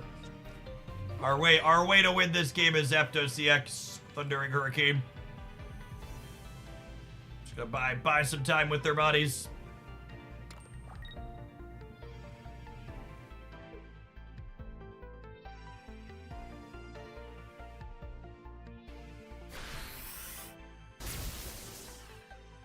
Them not having a third bench Pokemon is huge here. This is guaranteed to be a Froakie too, right? Is it Cope to say we might have a chance, chat?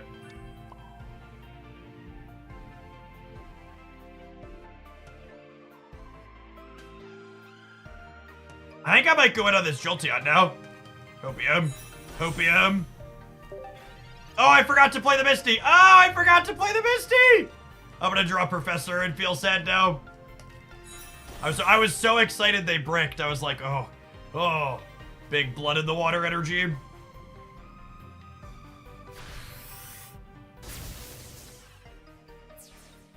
$90 hit point things getting to go 2 turns in this matchup is just so incredible.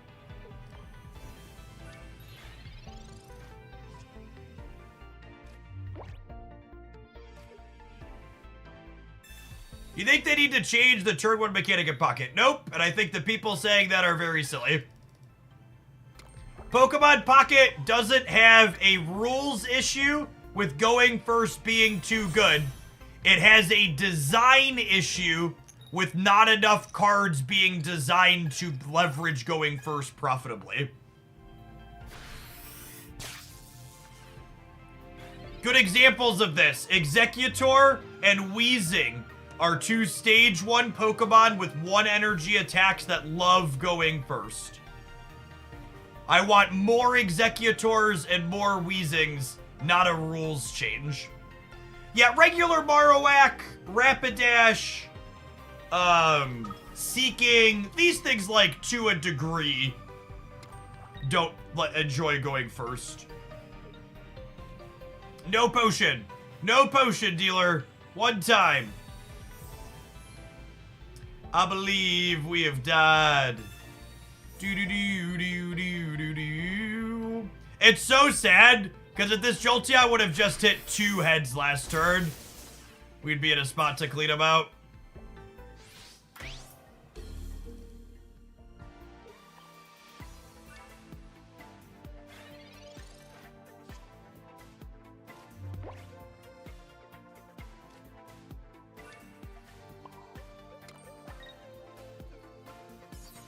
I mean, I don't think that's true, JVL. The advantage you have for going first is like... the advantage you have for going first is evolving sooner, but again, we just need more cards that like that design.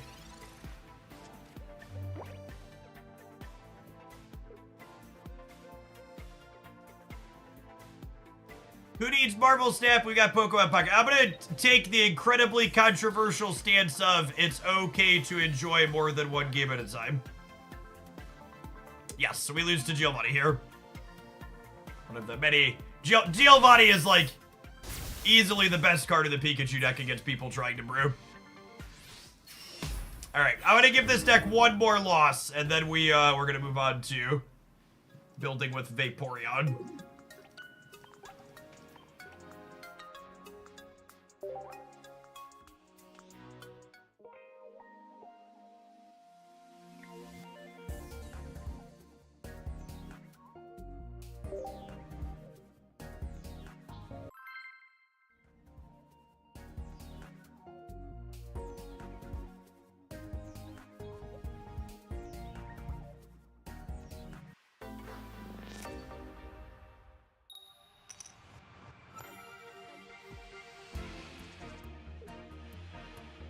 I submitted this deck for a reality check. I'd been having too good of results with it, and I knew it couldn't actually be good.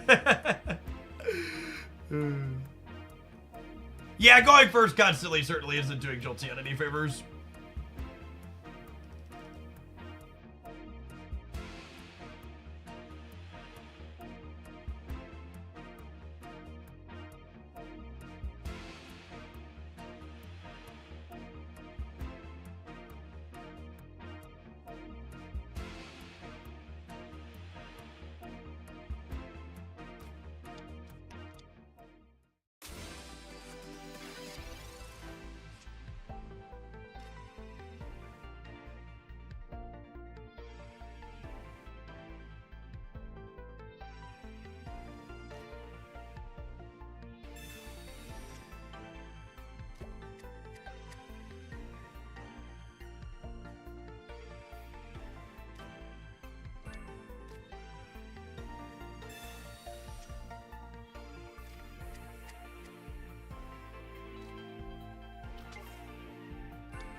I think they should just change Misty so she doesn't work on basic Pokemon.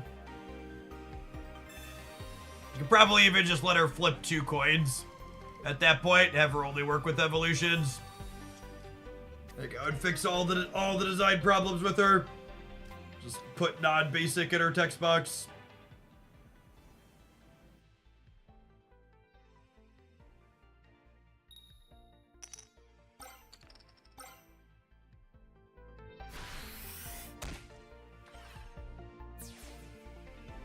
I actually think capping Misty at 1 energy doesn't meaningfully change her, especially when you're going second. Getting 1 extra energy is enough to win most of the time.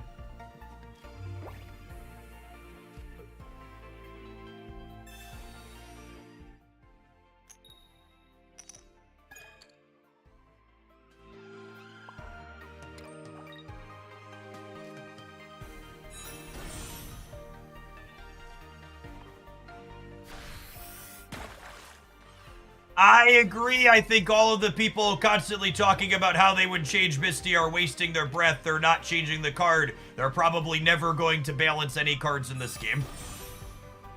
If you're only playing Pokemon Pocket on the Cope, you think they're going to change Misty, you should play something else.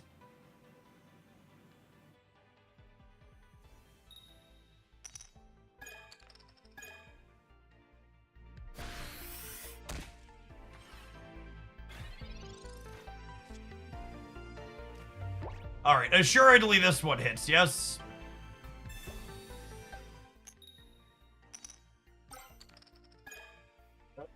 Scam.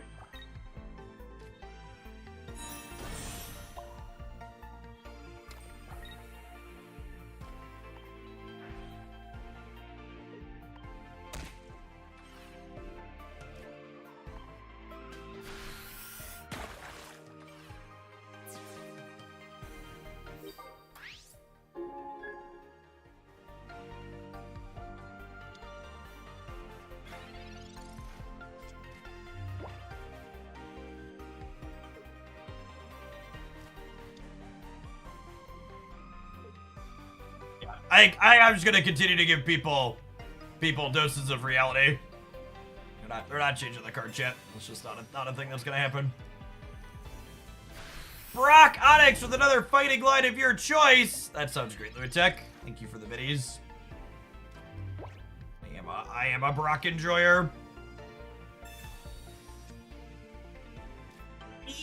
Weasel.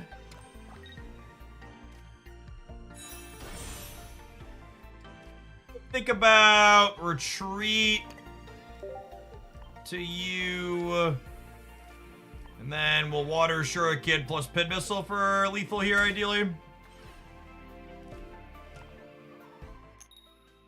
And then holding the Greninja lets us KO Ninetales in one hit guaranteed, which is nice. So they need Ninetales plus Sabrina here, and then we also have to not get 3 heads. Weakness. So I know they could clear... the Greninja could have cleared the Rapidash there. However, if the Greninja clears the Rapidash and then they have Ninetales, my Jolteon needs 3 heads to beat Ninetales. So it's correct to try and get 2 heads with the Jolteon into the what's it called. So this way, if they have Ninetales, we're in a better position to win.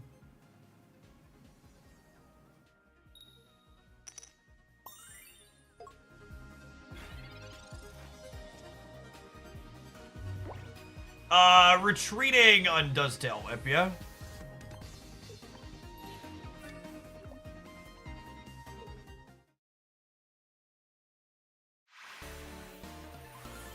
All right, Marty, we got on the scoreboard. We beat a Blaine deck. And I call that a massive W for the home team. What a game!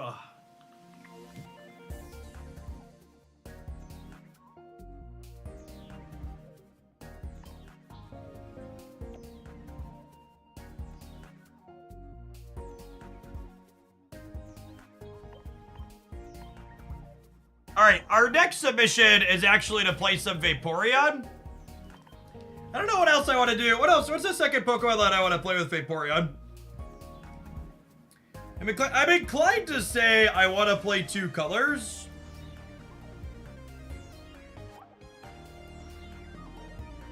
It could also just be Greninja. I don't know.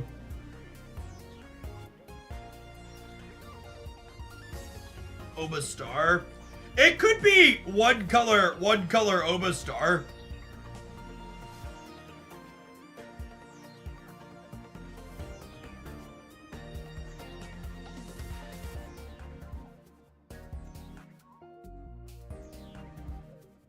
One color Omastar is kind of appealing.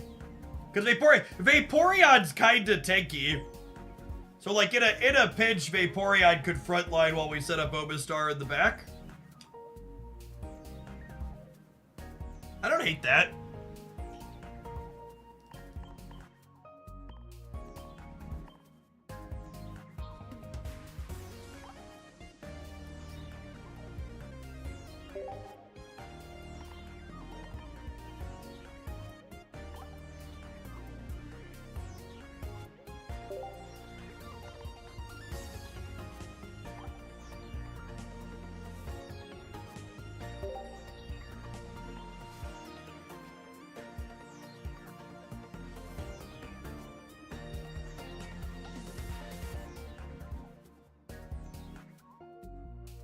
Dig it.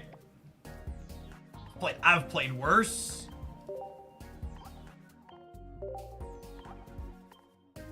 Should we buy a second Vaporeon flare, chat?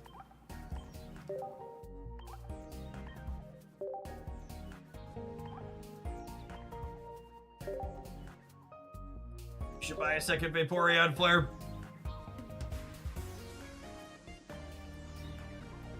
The answer is always yes, yep.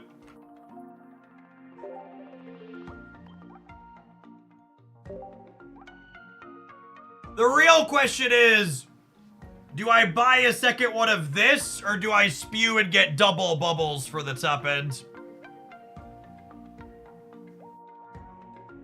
I am down to my last 67,000 dust here. It's kinda, I'm getting close to running out. You're asking me to spend 4,000 dust versus 500 dust.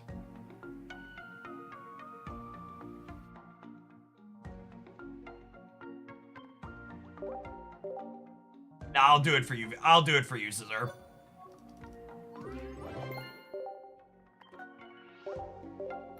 ironically, the last couple of times I played Vaporeon, it felt better than I was expecting it to. Well, maybe we'll do something with this card eventually.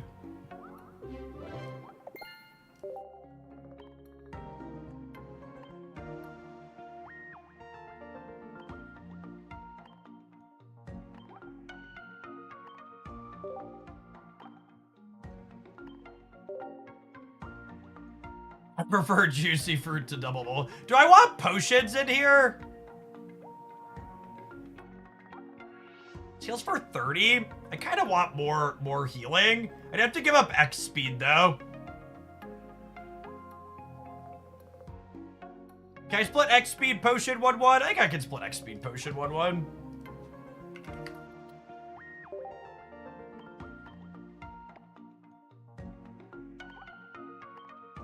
It's not to block warriors and do the coward split.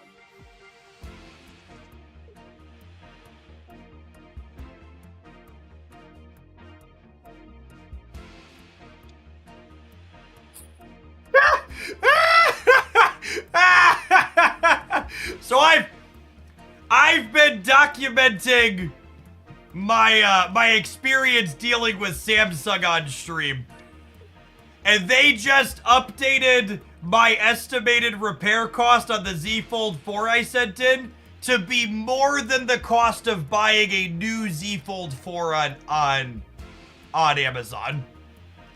So needless to say, I'll be issuing a chargeback on the initial fee that they sent me, and they can keep the broken phone. And I will not be. They want to charge me $650.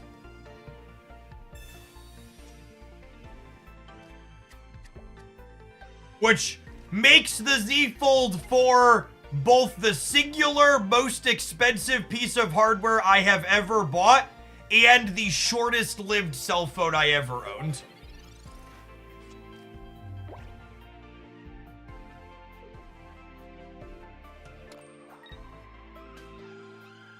First and last piece of Samsung hardware I will ever own. What an absolute scam.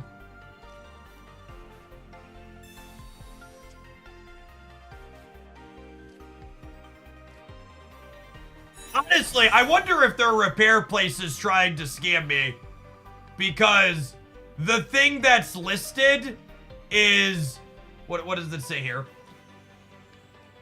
They need an LCD assembly repair fee for $450. And the reason I sent it in was it stopped connecting to my Wi-Fi and Bluetooth. Yeah, I was gonna pay, it was $100 to send it in. And I was gonna give it to one of my kids for $100.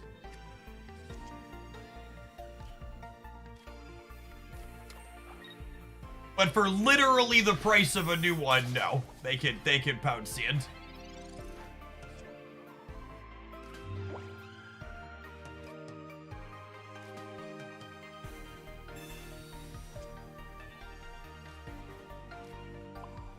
Yeah, but I'm gonna have to call. At a minimum, they're not getting my $100 they wanted to charge me to repair it initially.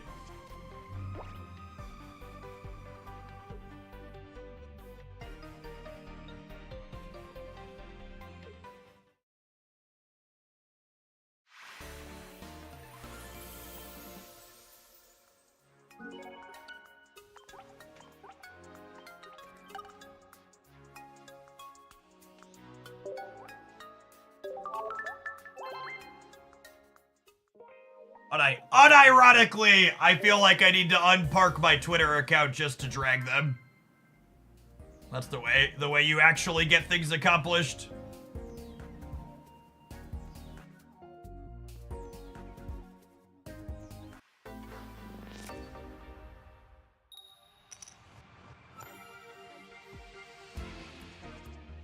No, this isn't the official Samsung place. I filed a repair request on Samsung's website and mailed it to them using their UPS shipping label.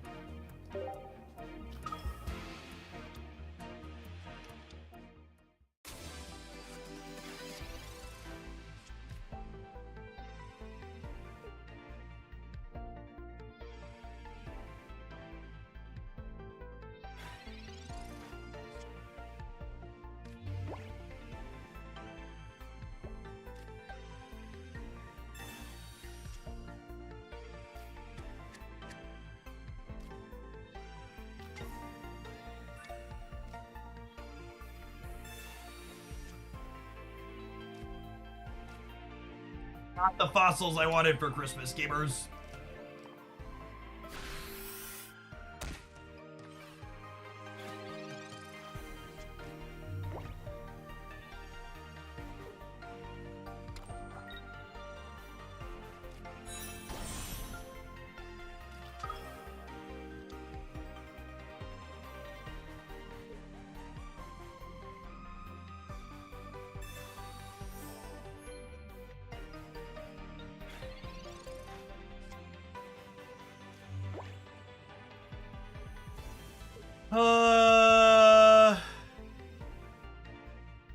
Yeah, let's see Lapras. We high roll, we can run him down.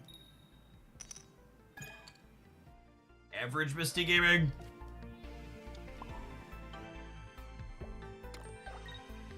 I think we're swapping to a Lapras shaped punching bag here.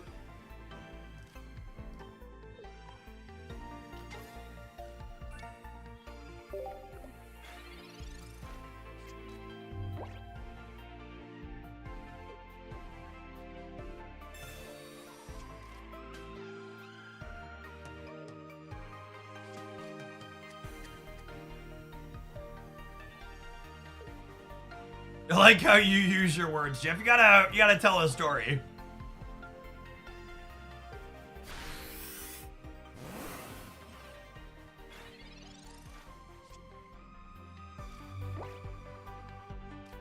Alright, and then we're not researching here because we want to play around red card. They red card away our Omastar's. I want to have research in my deck to redraw them.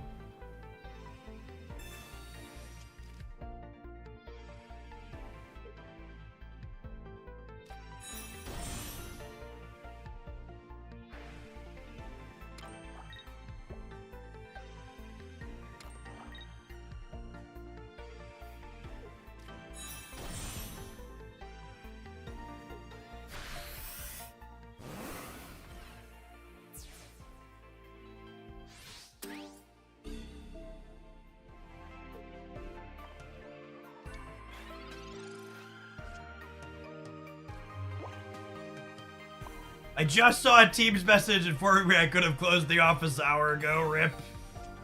We'll catch you after the holiday, Presto.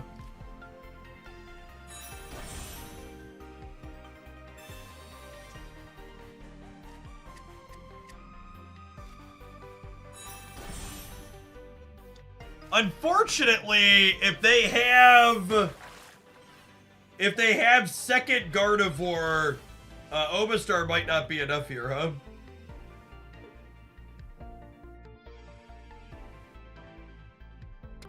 And this is kind of the problem cards like Vaporeon and Melmetal and others face, is like, into smaller things, their face level value heal is like pretty solid.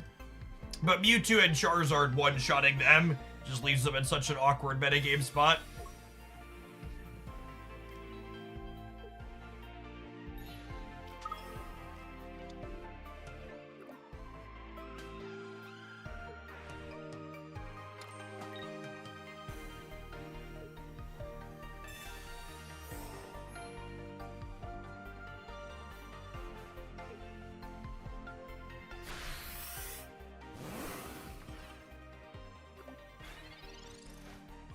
Do you think Charizard Arcanine is a top 3 deck? I would, generally speaking, wait till we get a little bit more data before making too strong of a conclusion But I would not be surprised if the adding a 5th basic optimization to the Charizard deck makes it deterministically the best deck. I'm curious to see. It looks like we're gonna finally have some good sample size for that deck this week. So I'll be curious to see what the metagame roundup looks like for it. But if it has an alright matchup table into Pikachu, it absolutely dominates the Mewtwo matchup. I would expect that to quickly become the numero uno deck.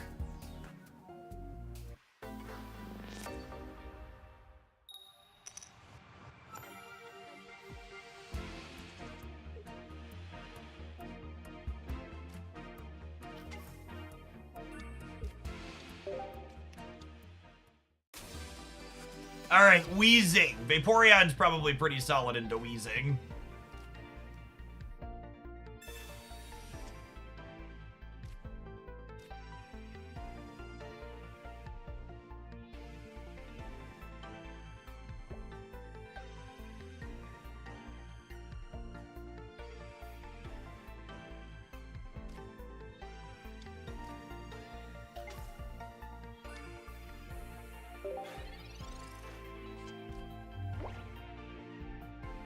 What's the 5th basic being played in Charizard? 1 Growlithe for 2 Arcanine. Check out the meta report this week.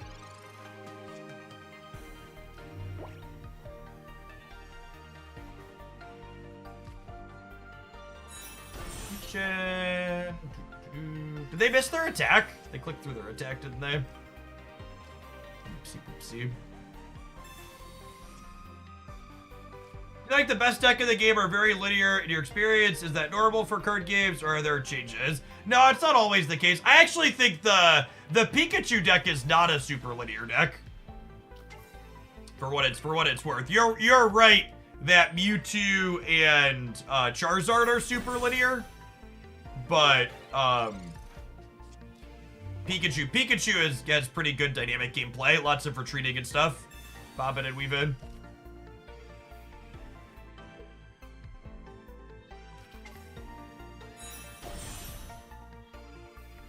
The Raichu version has a lot of lines, yeah.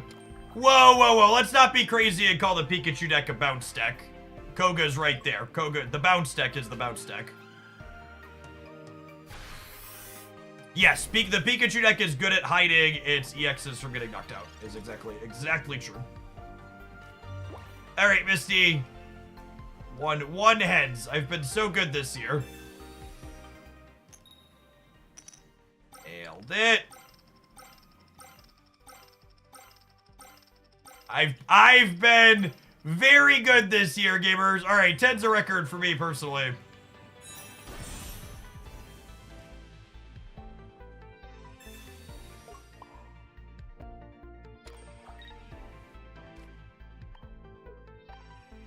My client's starting to lag. Someone mentioned they introduced a memory leak with the latest patch, so maybe we'll take an ad break here soon. Maybe we'll start restarting the client when we do ad breaks. Big Magic Arena vibes. We'll restart the client when we do an ad break. We can retreat this bad boy so many times. Yep.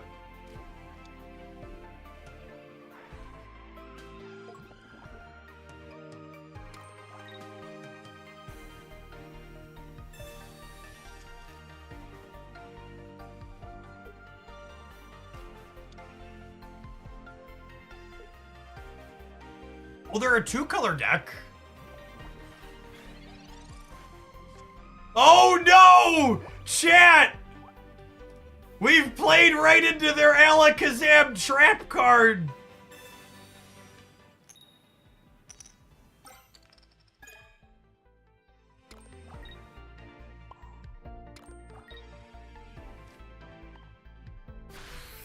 Alakazam out here about to make a name for himself.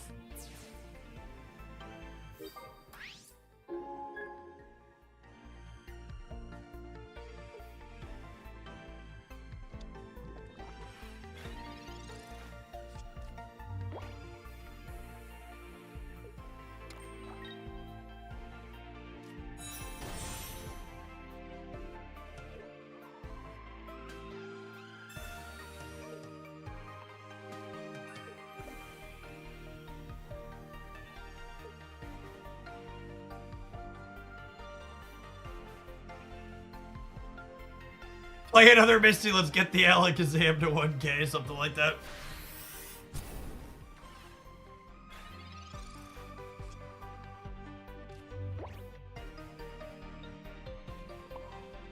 As sad as it makes me to not attack with Vaporeon, it's strictly correct to switch back and get the knockout here.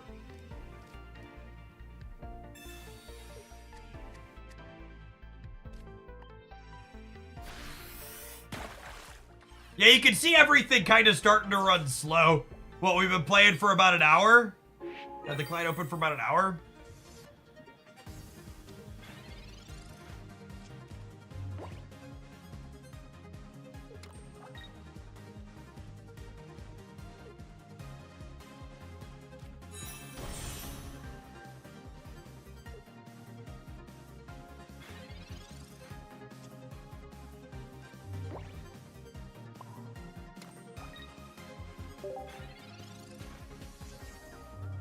Well, I'm gonna let my opponent set a new record for their highest damage dealt. Come on now. Come on now. They get to do 420. You better blaze this Omastar. Put it up there. I put it up there for you to glaze it. For the fans.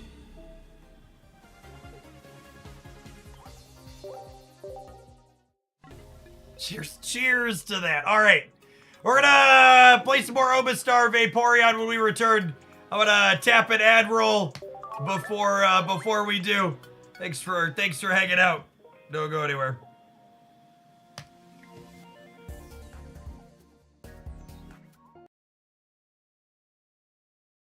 Someone said, is LD player causing lag computer? The rest of my computer is running fine. Someone else mentioned they thought a memory leak got introduced in the last Pocket update, which I've definitely noticed the client slowing down after an hour or so. So that sounds right.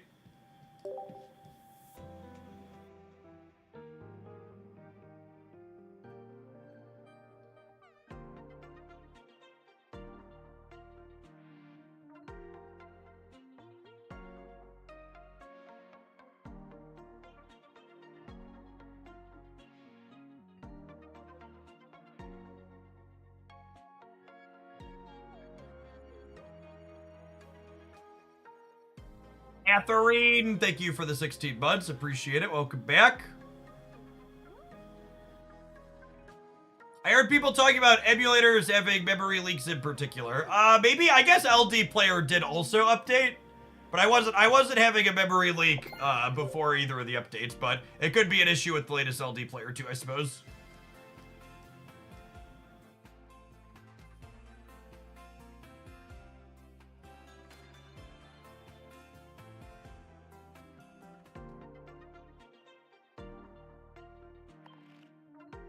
Our build around for after this one, chat,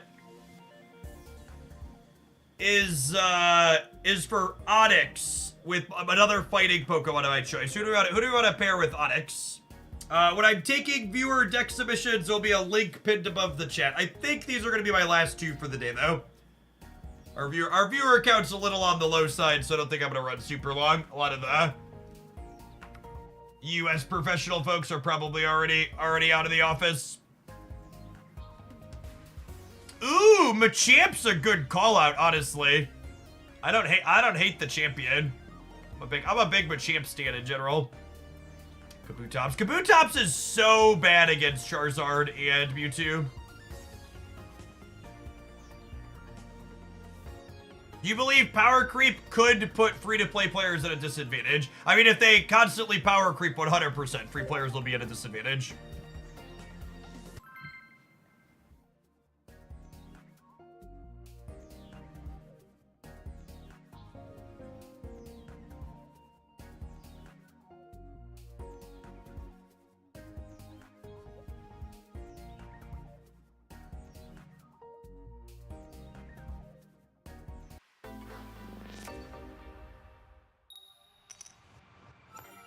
Yeah, Kabutops has a lot of the same problems Vaporeon does, honestly. It's designed for a format where people are taking chip shots, not a format where people are blasting you in one. I wish there was more reward for actually playing the game. I'm gonna give you a lukewarm take here, gamer. if playing the game isn't fun for you and the fun isn't its own reward, you should play something else that you find fun. I think one of the absolute best design decisions Pokemon Pocket has made is that if I want to play games for fun, I can. And if I'm not feeling like playing a game, I'm not going to be punished for not feeling like I want to play. I think these predatory free-to-play games have completely warped people's mindsets when it comes to how they engage with games. One of the big reasons many people, myself included, feel burned on games like Marvel Snap is because it compels you to play the game even when you're not having fun. I am also a former Raid Shadow Legends player. There's an end game account hiding around. I agree, that game has a lot of chores in it. Marvel Snappers who are finding refuge in Pocket, you think Marvel Snap has a lot of chores? It's got nothing on Raid Shadow Legends.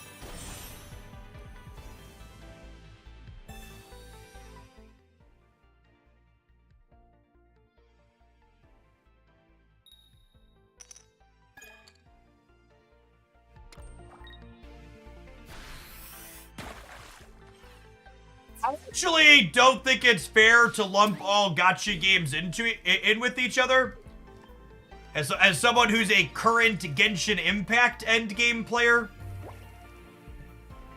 Genshin is not really remotely comparable to things like Raid. Genshin and Hoyo's games in general, Genshin, Honkai Star Rail, and Zenless Zone Zero, they all use the same formula, and they're very respectful of your time, not giving you chores. There's gameplay. It's actual gameplay.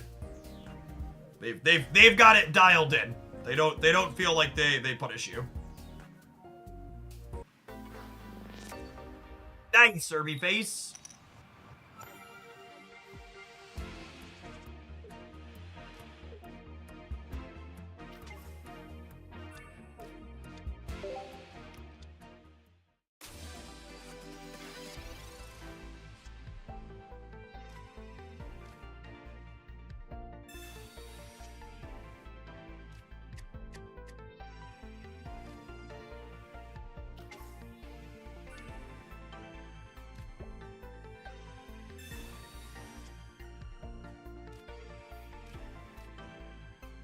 Pokemon, if Pokemon Pocket ever gives me play 3 water Pokemon to complete this mission, retreat your Pokemon 3 times, attack for 100+ points of damage. If they put missions like that into this game, I would be very annoyed. It's actually the worst part of games like Snap. Please just let me log in and play the game how I want to play it.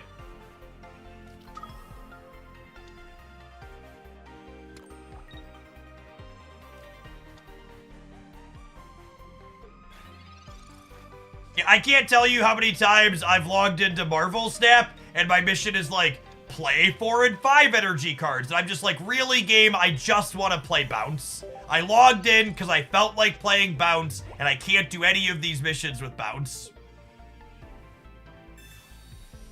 Why are you telling me I want to play the game wrong?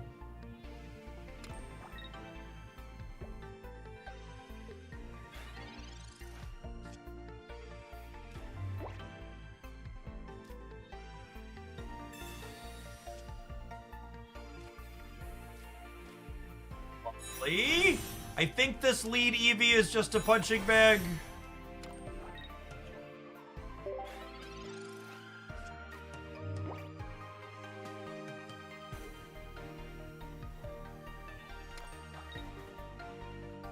Yeah, unironically, I really love the design of the solo missions where like they're there and they're not every day and they're not time limited, but you could like do them to get stuff.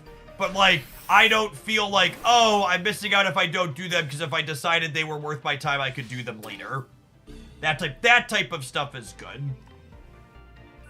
And I really like that even like the Lapras event is the closest thing they've done to being kind of tedious, and that has an auto battle feature.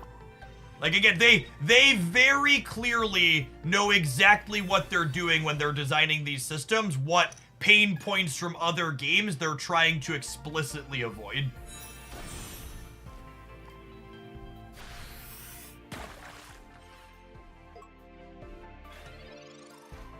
They've done a very, very solid job of all that.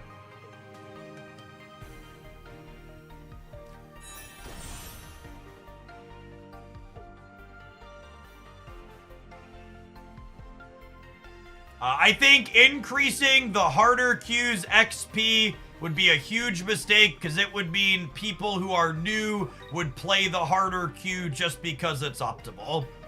The actual thing that needs... I actually think the one really poorly designed system in Pokemon Pocket is I think their PvP queue system is terrible. There should only be one PvP queue system. There shouldn't be more than one queue. It just shouldn't be a thing. There should be one queue. I play the same queue when there's an event going on, and all the matchmaking should be done based on an internal MMR that's tracked per player.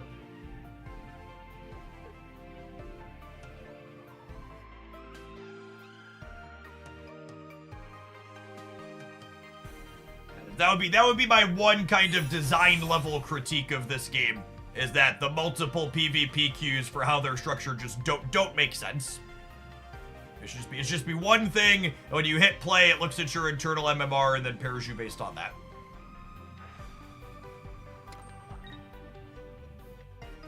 Sure, if you wanted multiple queues with other formats, I think that's fine. But I think we'll probably see stuff like that as the game matures. My lukewarm take on the whole no EX thing, though, is that the no EX game mode's probably not very balanced, and honestly might be less varied than the regular format if people were actually optimizing for it.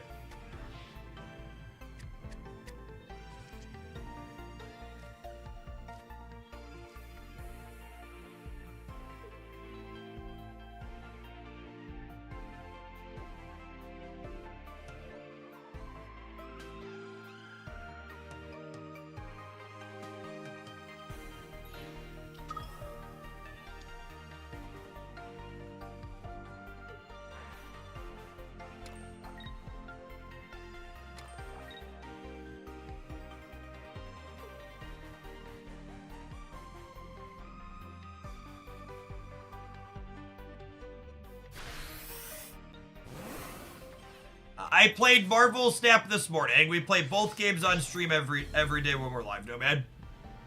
We're just not a one-game stream anymore. You have a favorite Pidgeotto pairing? I really like two Kangaskhan and then the Arbok line.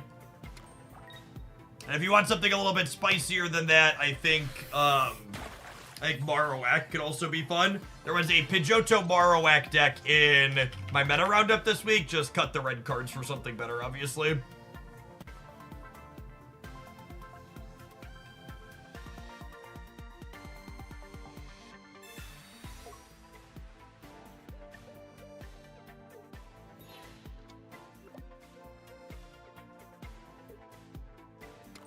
And they only need one more knockout here is the thing, right? So we're just spent again.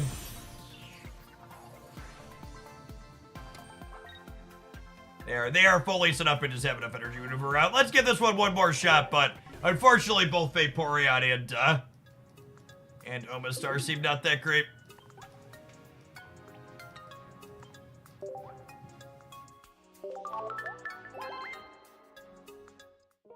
Or Vaporeon dying in one to Mewtwo.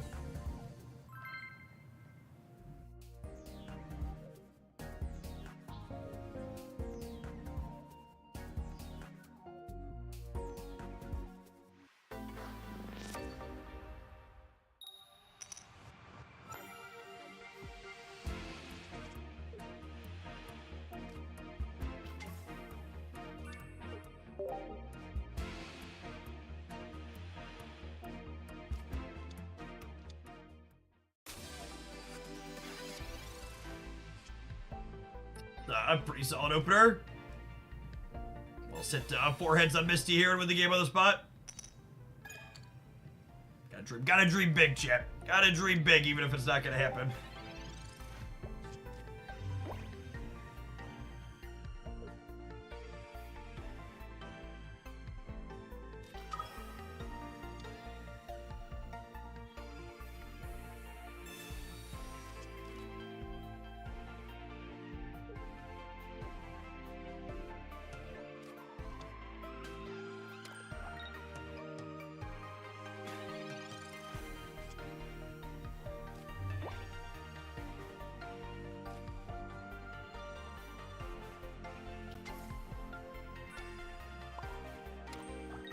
I think I want to start attacking with Lapras. I think just leaving them sit there is probably not correct.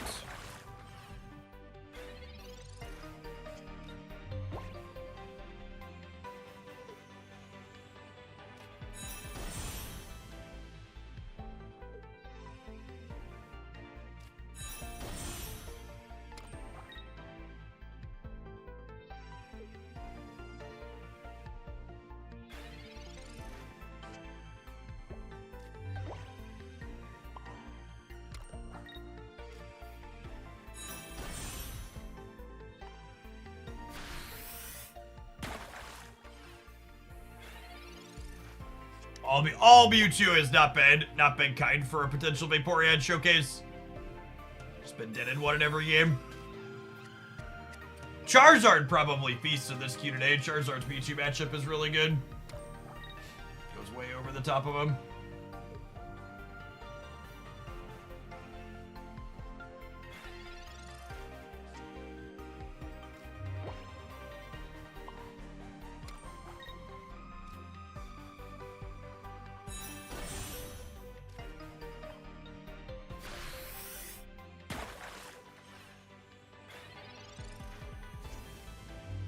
Hey, Isabus, my oldest has been playing a bunch of Bucket. He enjoys it. It's a really solid, more traditional TCG. Only in one set right now, so the competitive diversity is a little bit on the low side, but I bet we'll see it evolve a little bit more as things get, as it matures.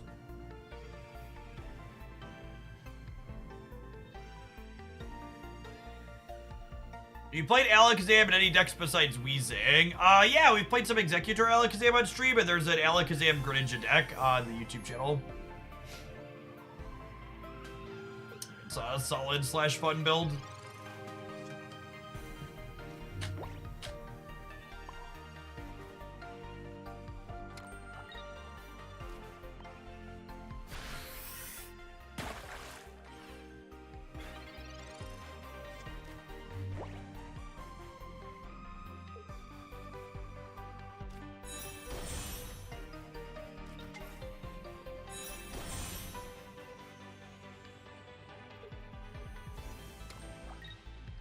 Stage 2 seems bold. Counterpoint, if you have 2 powerful stage 2s, the odds that you draw and assemble at least one of them in a given game is actually really high.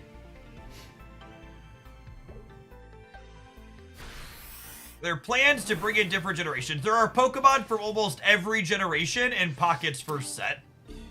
So you'll note that there is a lot of Gen 1, because Gen 1 is the only generation that's 100% in Pocket's first set. What generation? It's actually shorter to list gens we're missing stuff from. There's no Gen 2 Pokemon. Can some of the Pokemon Zoomers in chat let me know what are the other generations we're missing? Gen 2. Gen 2 is the only one I'm familiar with. Gens 1 and 2. Who else? Who else are we missing? No Gen 2, 4, or 9. Okay.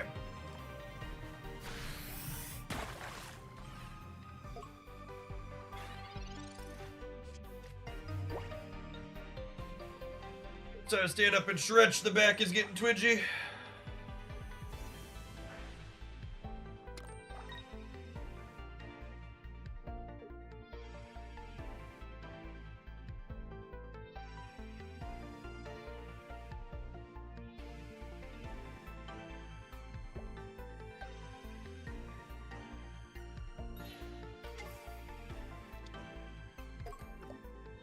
Switching out to Gengar EX is interesting. So is the Gengar just moving up here to take hits? while they set the Mewtwo up. Oh, I was like, why can't I research? There's the Gengar.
Do I do it? I think I do it, yeah?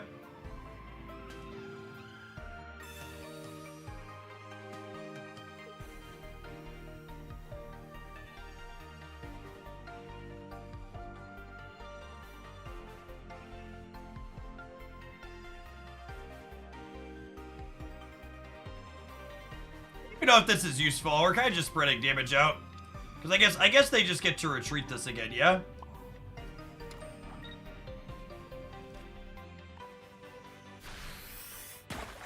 Why did they retreat Gengar? Because they couldn't attack? I guess if they top deck X speed, we lose the game, huh? They get to retreat back to the Mewtwo.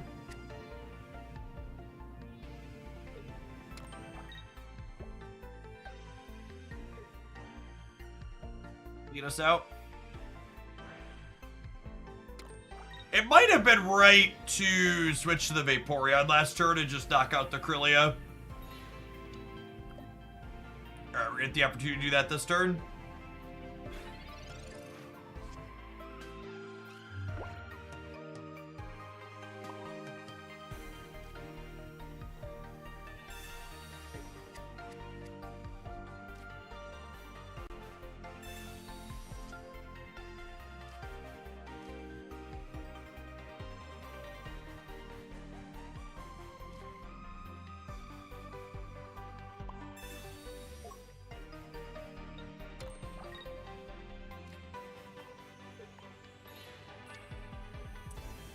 I wanna take the knockout with Vaporeon, so that way, if they switch EX Mewtwo up and get a side drive, we have the Omastar in the back to lock them out of attacking again.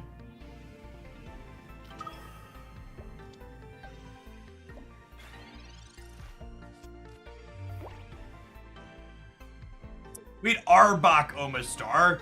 I can see that being okay. You could lead Kenga as the front.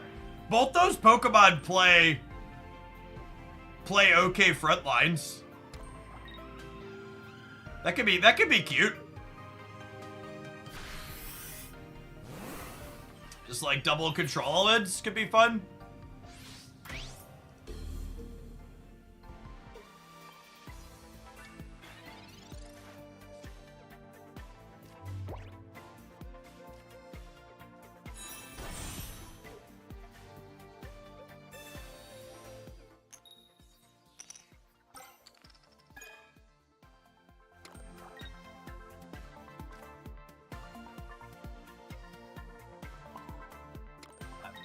Matters. Am I supposed to build this up? I guess if they Sabrina me, I can always put that one up still.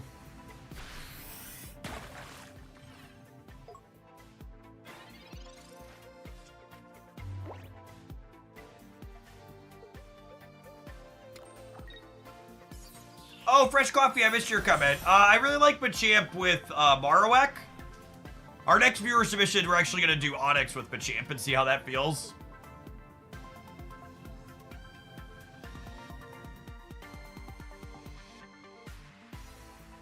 I mean, I guess we're just dead here again, right? They retreat the Mewtwo out, and then they're only one knockout point away, and at any point they can put the Mewtwo back up and put 2 energy on it with the Gardevoir. Alright. How to move on from this deck? Unfortunately, Vaporeon not doing a whole lot in a Mewtwo metagame. Lemur Livewire, thank you for the 23 months. Opponent navigated that game really well.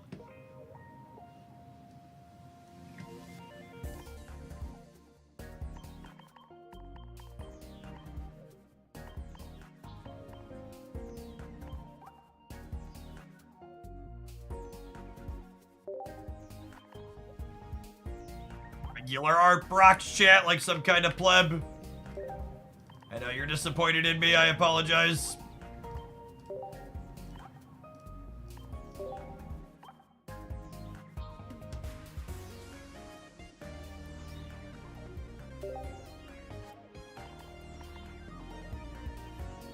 I do have 2 full art Machips though.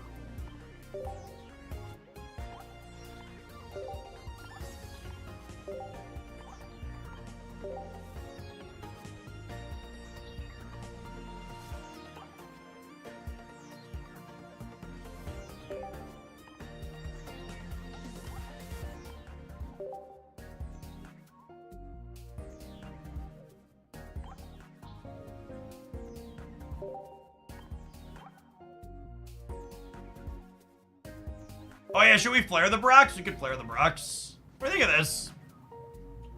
It's only 4 basics is probably bad. Could play like a Kenga.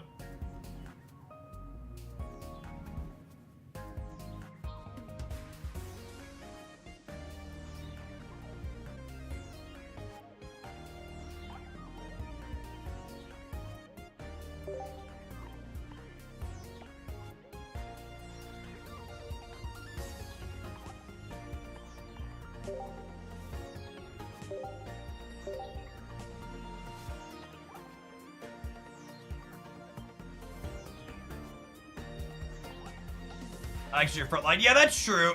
We could play a Farfetch'd if we have Onix is another more durable one. Nah, I think Tauros is a mediocre card. You want those leading colorless ones to be leading colorless ones to attack for 1.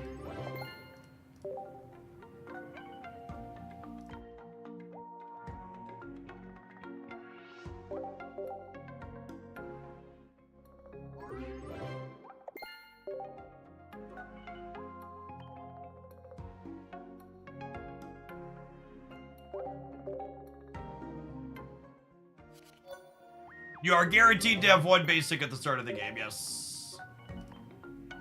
I'll get 2 of these.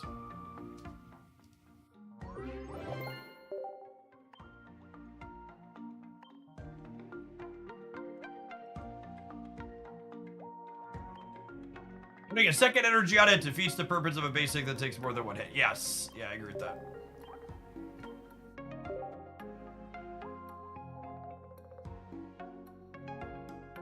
Yeah, exactly that. And if you're not going to put energy on Tauros to attack anyways, you might as well just play something like Baby Mewtwo that has more health. I could be chalked into Farfetch'd being good here, though. There's been way more Mewtwo than Pikachu lately. And we have Onix for the Pikachu matchup. And Machamp's good in the Pikachu too. Let's play the Duck as a 5th here. It's been a minute since we've been quacked.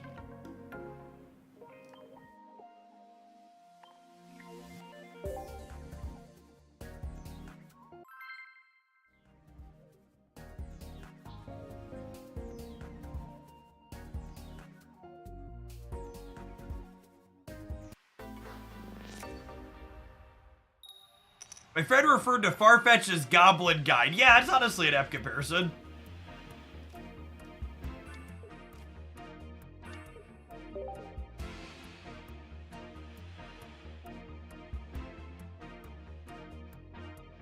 Did I read that correctly that you have 80 Farfetch'd? That sounds right.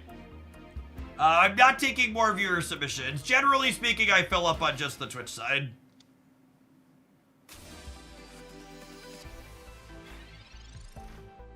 I try to play decks for 20 to 30 minutes, so we don't take that many in a day.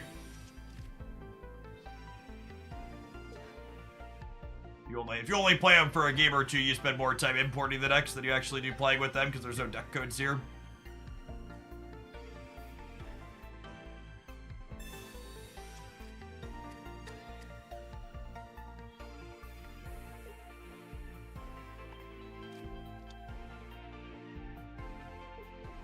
queued up with an Onyx deck and queued into the first Venusaur deck I've played against in 90 minutes?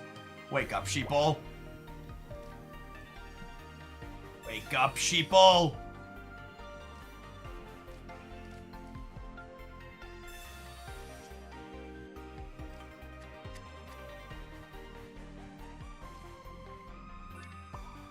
I'm putting an energy on here. It might be a little suspect without a Brock Insight.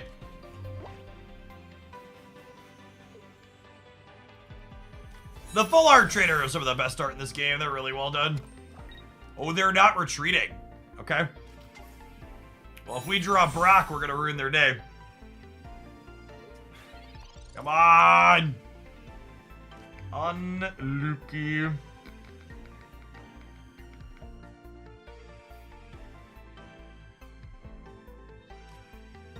I attach energy, they attach energy, I hit them for 70.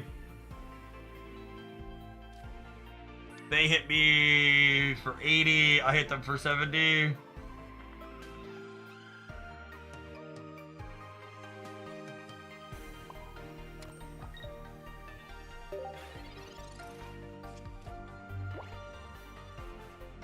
I was debating on if I was giving up the Onyx or not. It might have been right to give up the Onyx.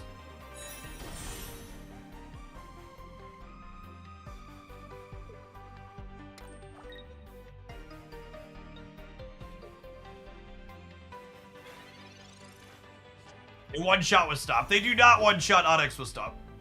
That's not how that math works remotely.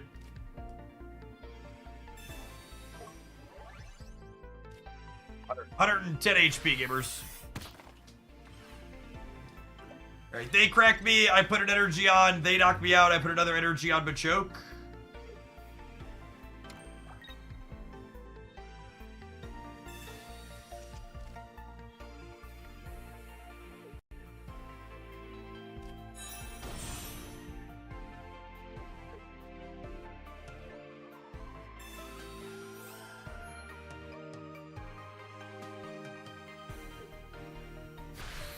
Our lack of drawing a Brock in our first whatever in this game probably means we're dead.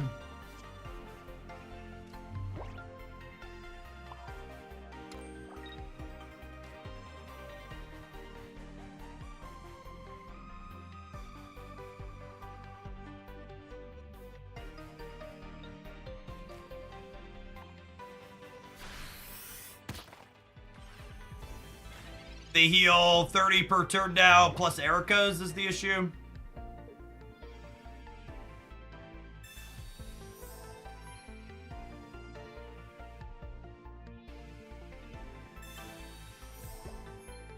Hey, Alakazam Weezing is really good when you can find Alakazam on time.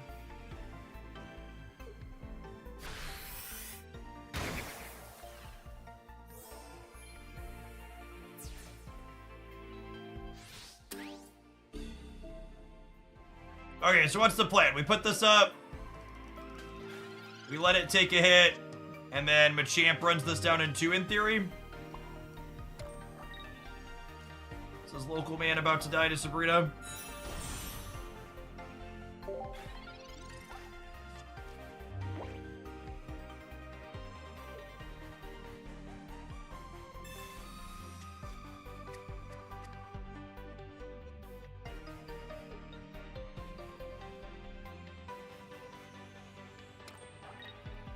The opponent's deck doesn't have room for red card. They always have room for red card, gamers.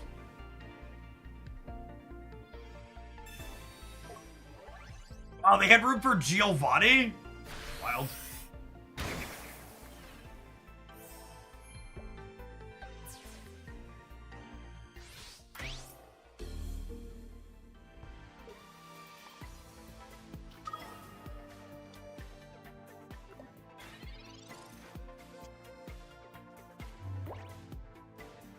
Does Erica heal them through Machamp? Oh, I needed a Machoke. Alright, that to Sabrina anyways. Erica digs them out too, yeah?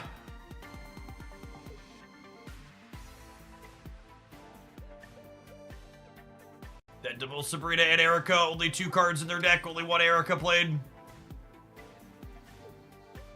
The Full Art Machamp is ugly! How now? You calm down.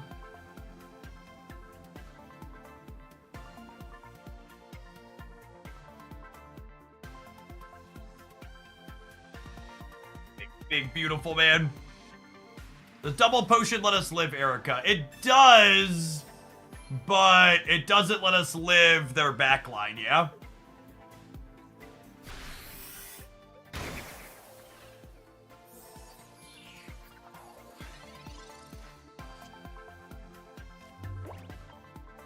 Yeah, without a second one in sight. So we can double potion here. Is it ever double potion Sabrina? That doesn't get us anywhere, right?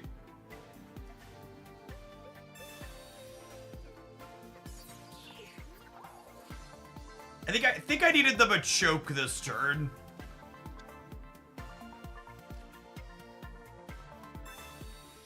They happen. Probably dead either way. We really, the fact that we were off tempo and energy without the Broccoli, the fact that we had to put 3 energies manually onto Onyx put us really far behind. We've kind of just been on the back foot since then.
Get Sabrina to not be dead to Ninetales here at least, yeah?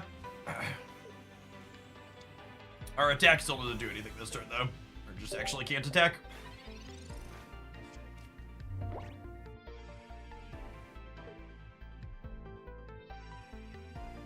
Yeah, Evo, so there's a Pokey Tool option inside of the search filters. I assume we'll get a Pokey Tool that basically adds 10 health to your thing that you attach it to at some point. My guess is that's a when, not an if. 1 Machop, please. Fortunate 50-50 to lose with no Brock in hand. Maybe we'll top deck 1 next turn.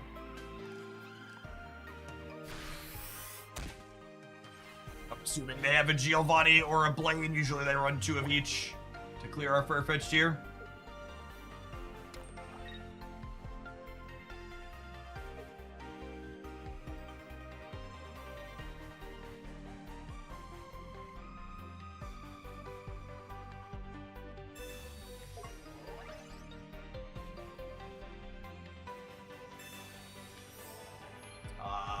unless you have 2 potions here, that potion doesn't matter. Okay, they do have 2.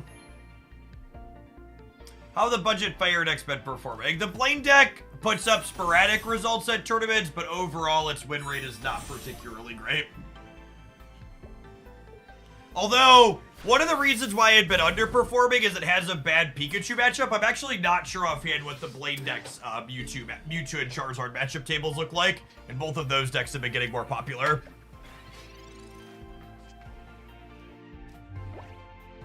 Well, we can't Brock this turn, but hopefully we can get a Machoke going.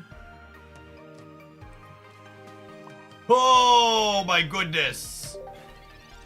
Our basics have not been cooperating.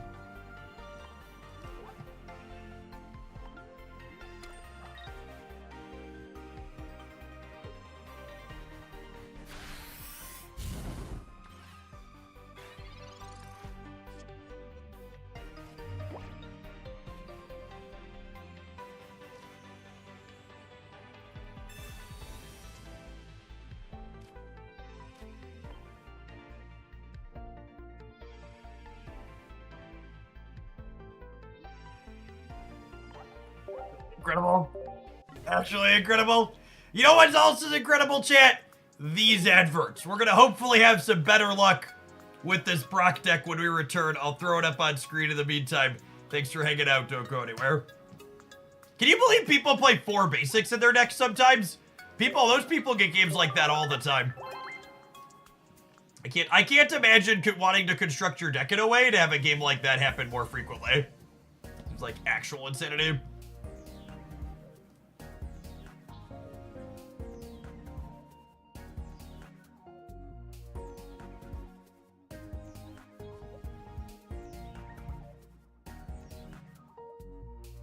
Machop heard the comment about Machamp being ugly and decided to never grow up. Oh, man.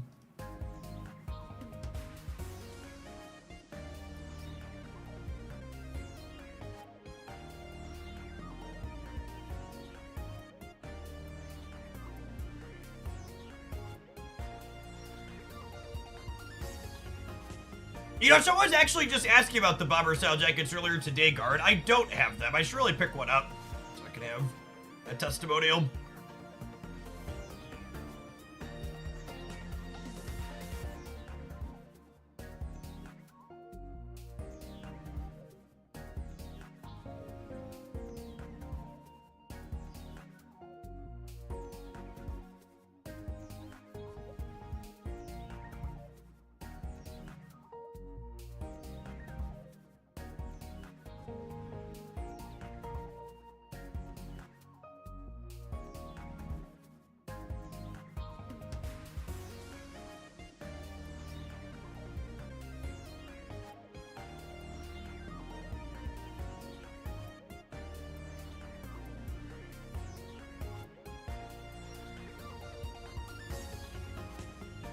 Basics.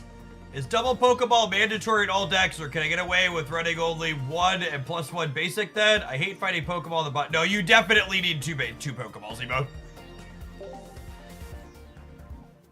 Pokeballs are counted in your basic count. You basically should have a virtual 7+.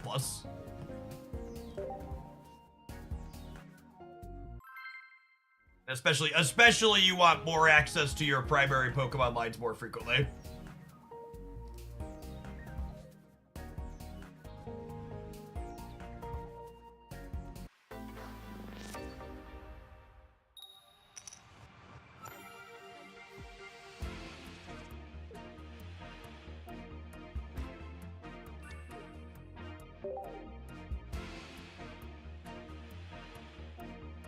First with Machamp, not ideal.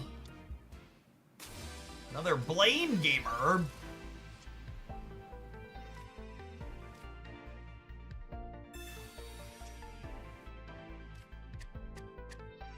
Yes, that is an accurate statement. Pokemon Pocket decks are effectively 17 or 16 cards. You play 2 research and 2 Pokeballs. I don't know from a design standpoint if it is a good or bad idea to have searching for higher tier evolutions. I also, as Charizard and Mewtwo have been optimized, would be somewhat concerned to see those decks with more consistent Charizard and Gardevoir.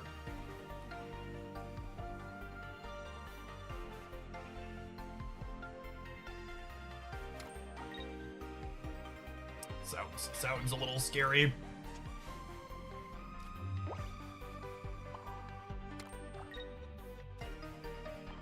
Knuckle wrap in here.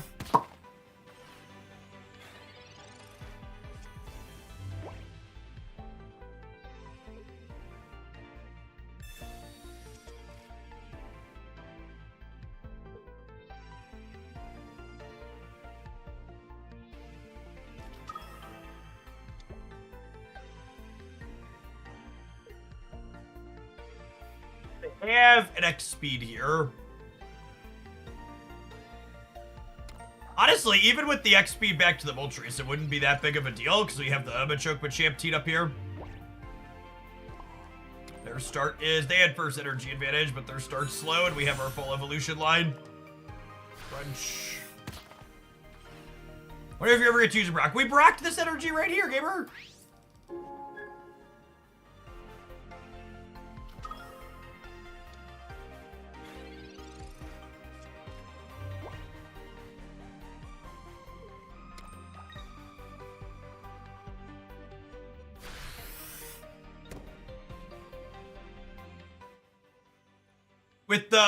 With the Machampion in hand, we should basically be done here.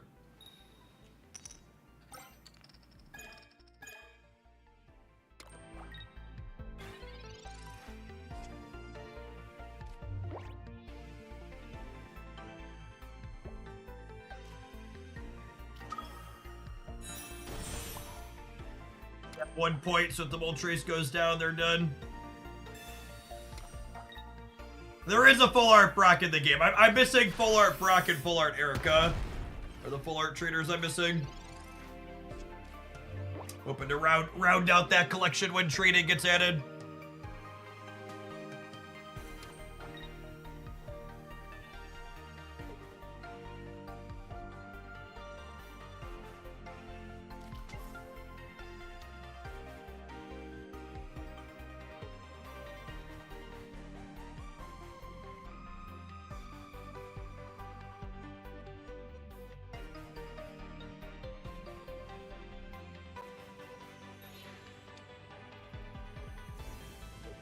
I have 3 full art Brock. We'll probably trade alike at some point.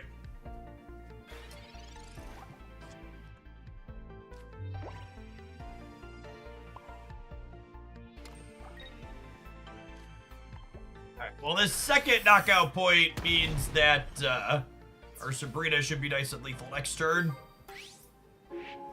Our secondary Moltres can take 1 hit, but Champion will clear a Charmeleon or the backline Moltres here, no problem.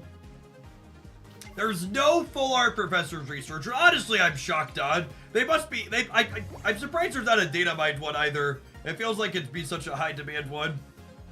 They go in every deck. Full art Pokeball too. Feels like a big miss that they haven't. Machamp feels so close to being great. He's so clean when you run him 1, 2, 3 going second. Opponent with the 3 Moltres tails. Yep, that'll do pig. They're also missing their Charmeleon still.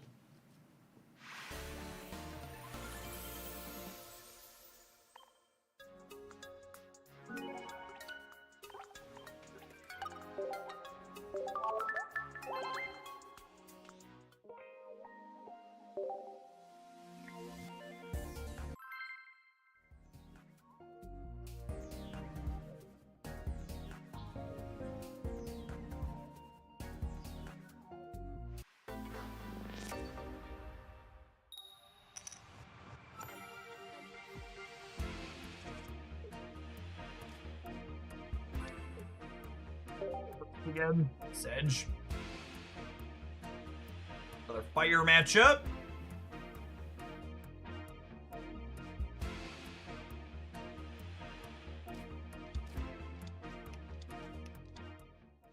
That is not the Moltres you're afraid to see start on.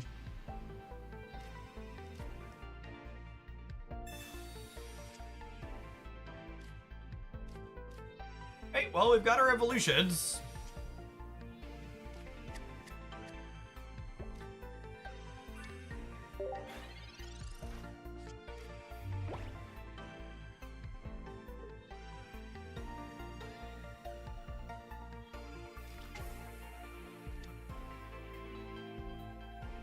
Oh, you know, I saw some people playing Baby Moltres in the Aerodactyl slot in the Arcanine deck. Seems kind of interesting. It's my favorite Greninja deck. Weezing or Starmie, probably.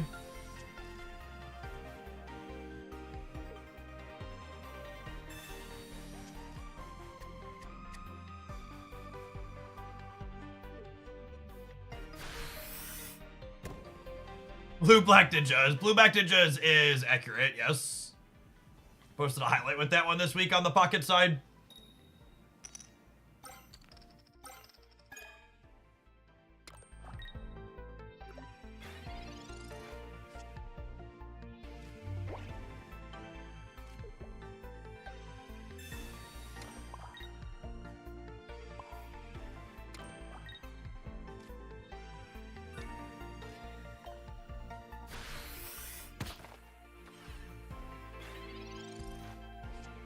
You like the Arcanine and Charizard list. I would not be surprised if the Arcanine and Charizard list ends up being the best deck in Pokemon Pocket once it gets more widely adopted.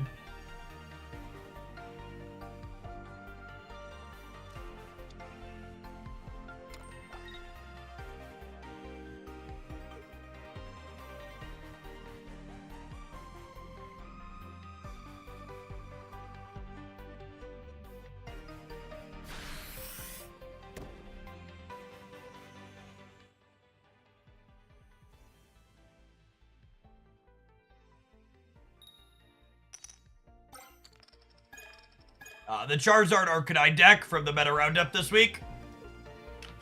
And 2 players play it, both to strong finishes in last week's tournament, and it's become more widespread this week with a lot of success. You wanna stay one step ahead of the metagame and know what changes are gonna be coming. That weekly Meta Roundup is the best way to do that.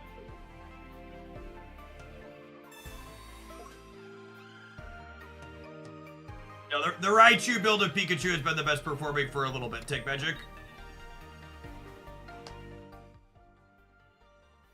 Alright, one shot, one opportunity. We're done here? We're done here? Shake your tail, Feather Gamer.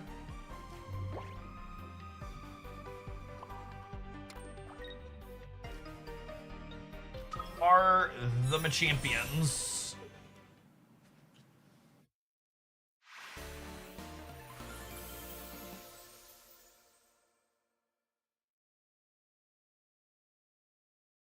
I do not have a strong opinion on what the ideal mix of other Pokemon in the Pikachu Raichu deck is. There are a lot of people playing a lot of different builds of it. It is unclear to me which is the best. That's something you need to have a lot of experience with playing the deck to have a reasonable take on, which I do not intend to gain experience with.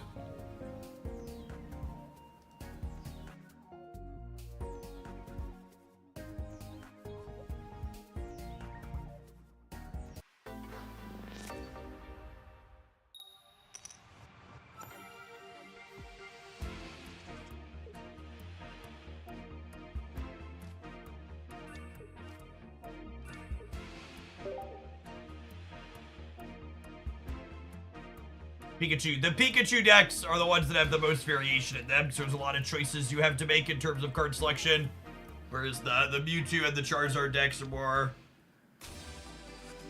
more unified in what's being played to success because there's less choice.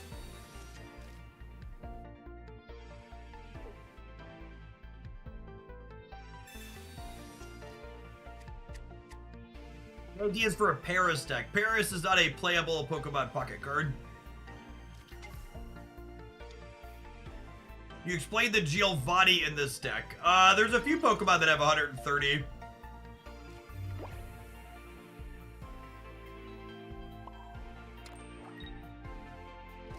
What's another good one? 130 when paired with Machamp, and Giovanni with Onix lets you knock out Mewtwo in 2 attacks. Zapdos EX is the key 130, but Onix clearing Mewtwo EX in 2.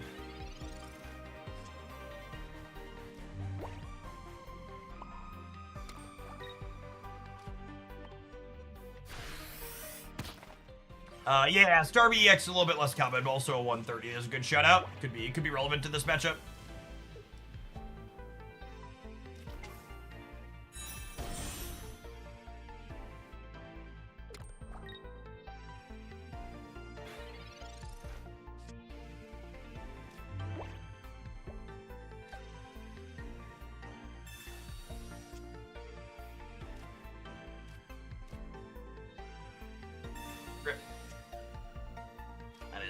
Not the basic I wanted to draw, gamers.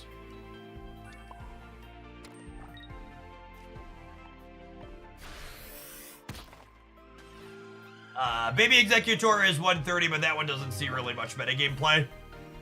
It's even less than Starmie. I have a bias against investing in sleep as an effect. I mean, I would heavily discourage you against thinking of it as sleep as an effect, and more so, like which card you're getting sleep on.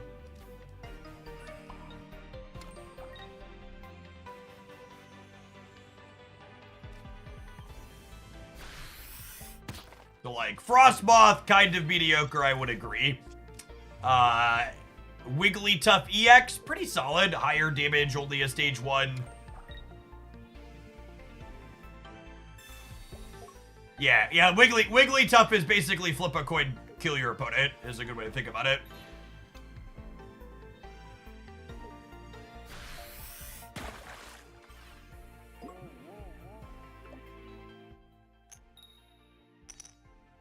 I'm awake! I'm awake! Alright, assuredly there are Machokes in my deck, right? When do we expect to see the new Jiggly? The new Jiggly is data mined to be dropping, on Friday. The Friday rollover. Get another promo style of it. No, I don't think it's going into tomorrow. I think it's tomorrow into Friday. I think it's 2 resets from now is the data mine, but I could be wrong. I think Beedrill Venomoth is a playable off-meta deck. No, I think that's a good example of a bad pairing of Pokemon. I think in general, you should be pairing a low energy Pokemon like Venomoth or Beedrill with a high energy Pokemon. So that way you always have somewhere that's worth investing your resources.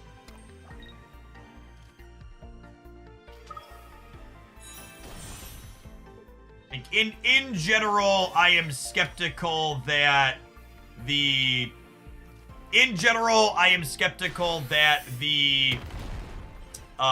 stage 2s that attack for 1 energy are very good. They're just hard to pull off consistently early. You want stage 2s that can be great late, because you're often not going to have them till late. And Beedrill's payoff late in the game is not there.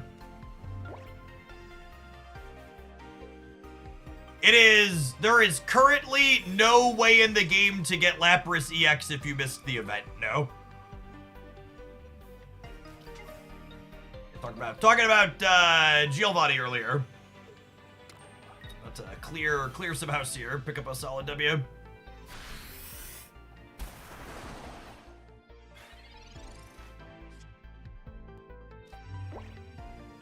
I'll be curious to see if there'll be an organic way to get promos like this, or if trading will be the only solution.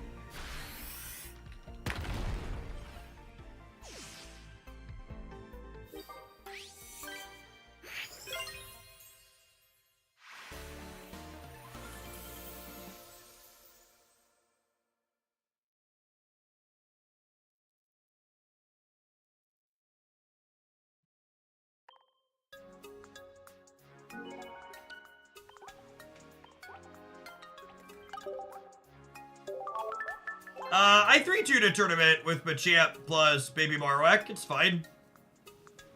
That's just, again, stage 2 Pokemon are pretty inherently inconsistent. It's one of the reasons why we're seeing Charizard optimized to play Arcanine as a secondary attacker. Machamp sporadically puts up tournament results. There's just not a lot of people registering it.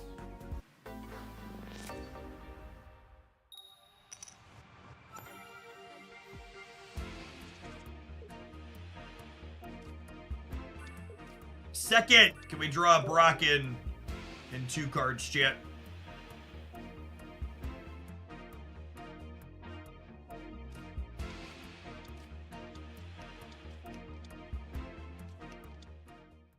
Ooh, a Dark Mewtwo Enjoyer. We played some of this yesterday. It was sweet. I wasn't playing Hypno, but we were playing Coughing Wheezing with Mewtwo. Felt clean. I think Dragonite decks have problems that extend beyond Stage 2 inconsistency, but yeah, they're not very competitive either.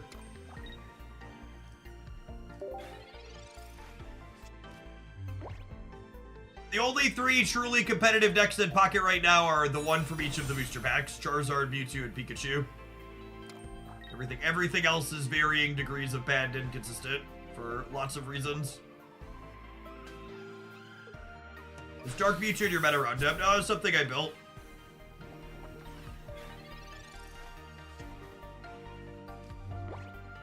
Starmie, despite lots of endless complaining in lots of social media places, the Starmie decks do not have strong results in tournaments. They are inconsistent and have bad Pikachu and Mewtwo matchups. Misty is a frustrating card that's annoying to play against. It is not a good card.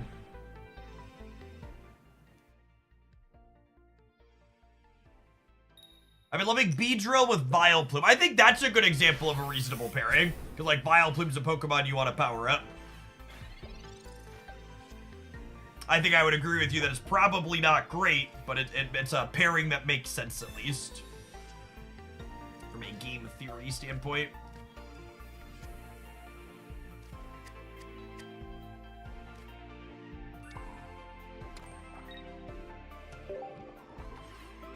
One of these games we're going to draw Brock in the first 2 turns. It's going to be glorious. Weezing Arbok seems okay. Into Pikachu and Mewtwo, I'm surprised it hasn't shown better results. That deck actually sees an alright amount of play, and it just has really bad performances constantly. Yeah, Flexispot codes came in. You can check them out on Amazon using my links. Appreciate you checking out the sponsor. Afternoon Nugget.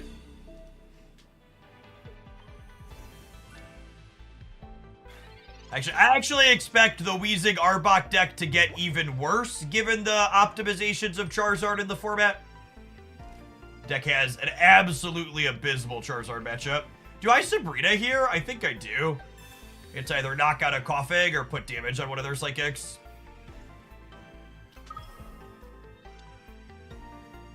The best builds of Starmie are low to the ground, and with Greninja, don't care about Misty. You're correct. The best performing builds of Starmie are the Greninja Starmie, generally speaking, but they're still not great. By the numbers, they're only okay. They are a solid cut below things like Charizard, Pikachu, and Mewtwo. But the numbers would agree with your assessment that those are the best builds.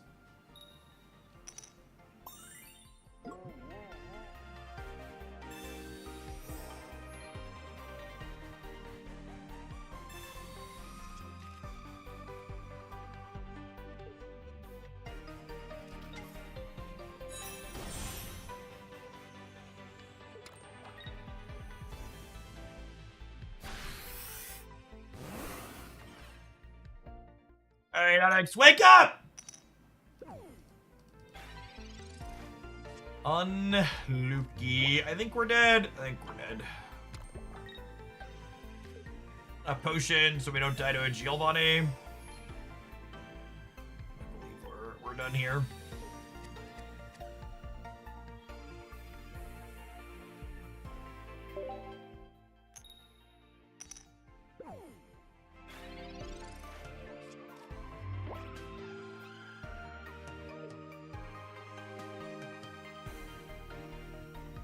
I almost never see Hypno work. That's because 75% of the time it doesn't.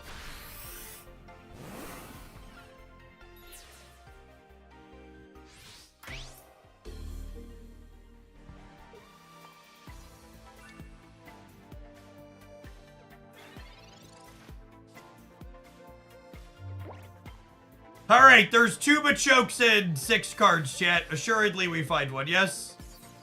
Holy, it does exist.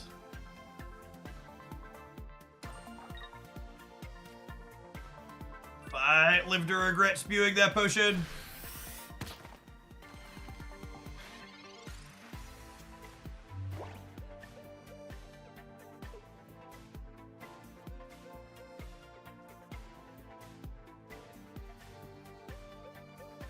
Notable here, evolving my Machoke will cure it of sleepiness.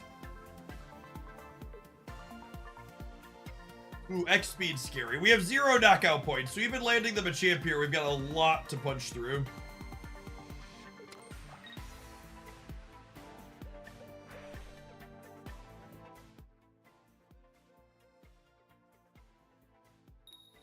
For big man to start throwing hands.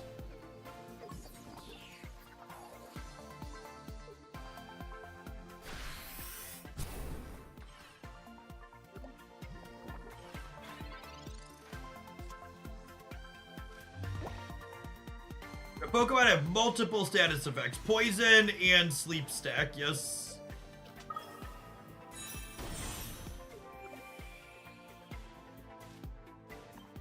Alright. Where's your Koga now, gamer? Champion's ready to put hands.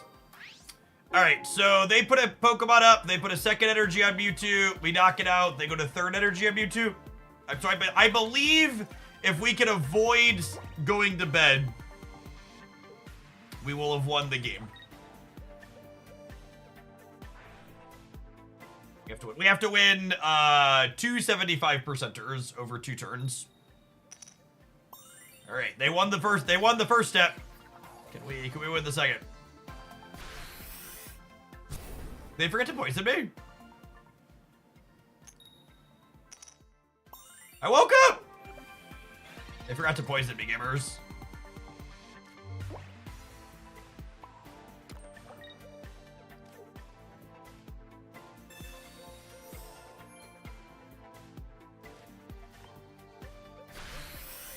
Alright, I gotta win 1 more 75%er. They also have to draw Psychic Energy. No, if they put us to sleep, just deal 70 twice will get us because of weakness. They only need 1 Psychic Energy for their first attack, which is why Mewtwo works alright as a 2-color card. No, a trainer that cleared status effects would be worthless in this metagame. None of the good decks play those card type of effects. Precious deck slots, you would have room to waste it on there. I'd feel a lot better if they would just miss their first flip instead of making me win the second. Oh no! And then, you know, it's worth noting here that potion I spewed on the Onyx would have saved us here if they didn't have Giovanni. Yeah, we're dead to the regular attack, chat. They don't need a Psychic Energy.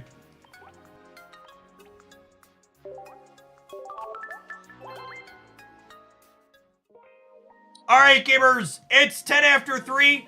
I'm gonna go ahead and call it an afternoon. I'm able to be live for about 6 hours a day, splitting our time evenly between Snap and Pocket, about 3 and 3. I'm gonna be off all day tomorrow. However, there will be deck highlights on the YouTube channels for both Snap and Pocket. Speaking of Pocket, I am going to be posting a Muck Arbok deck highlight on the Hooglandia Pocket channel. So if you're looking for more content from me, I'd appreciate everybody that can head on over and check that out. I'm going to hit publish on that and drop a link to both in the chats here. Thanks for hanging out. Don't go anywhere.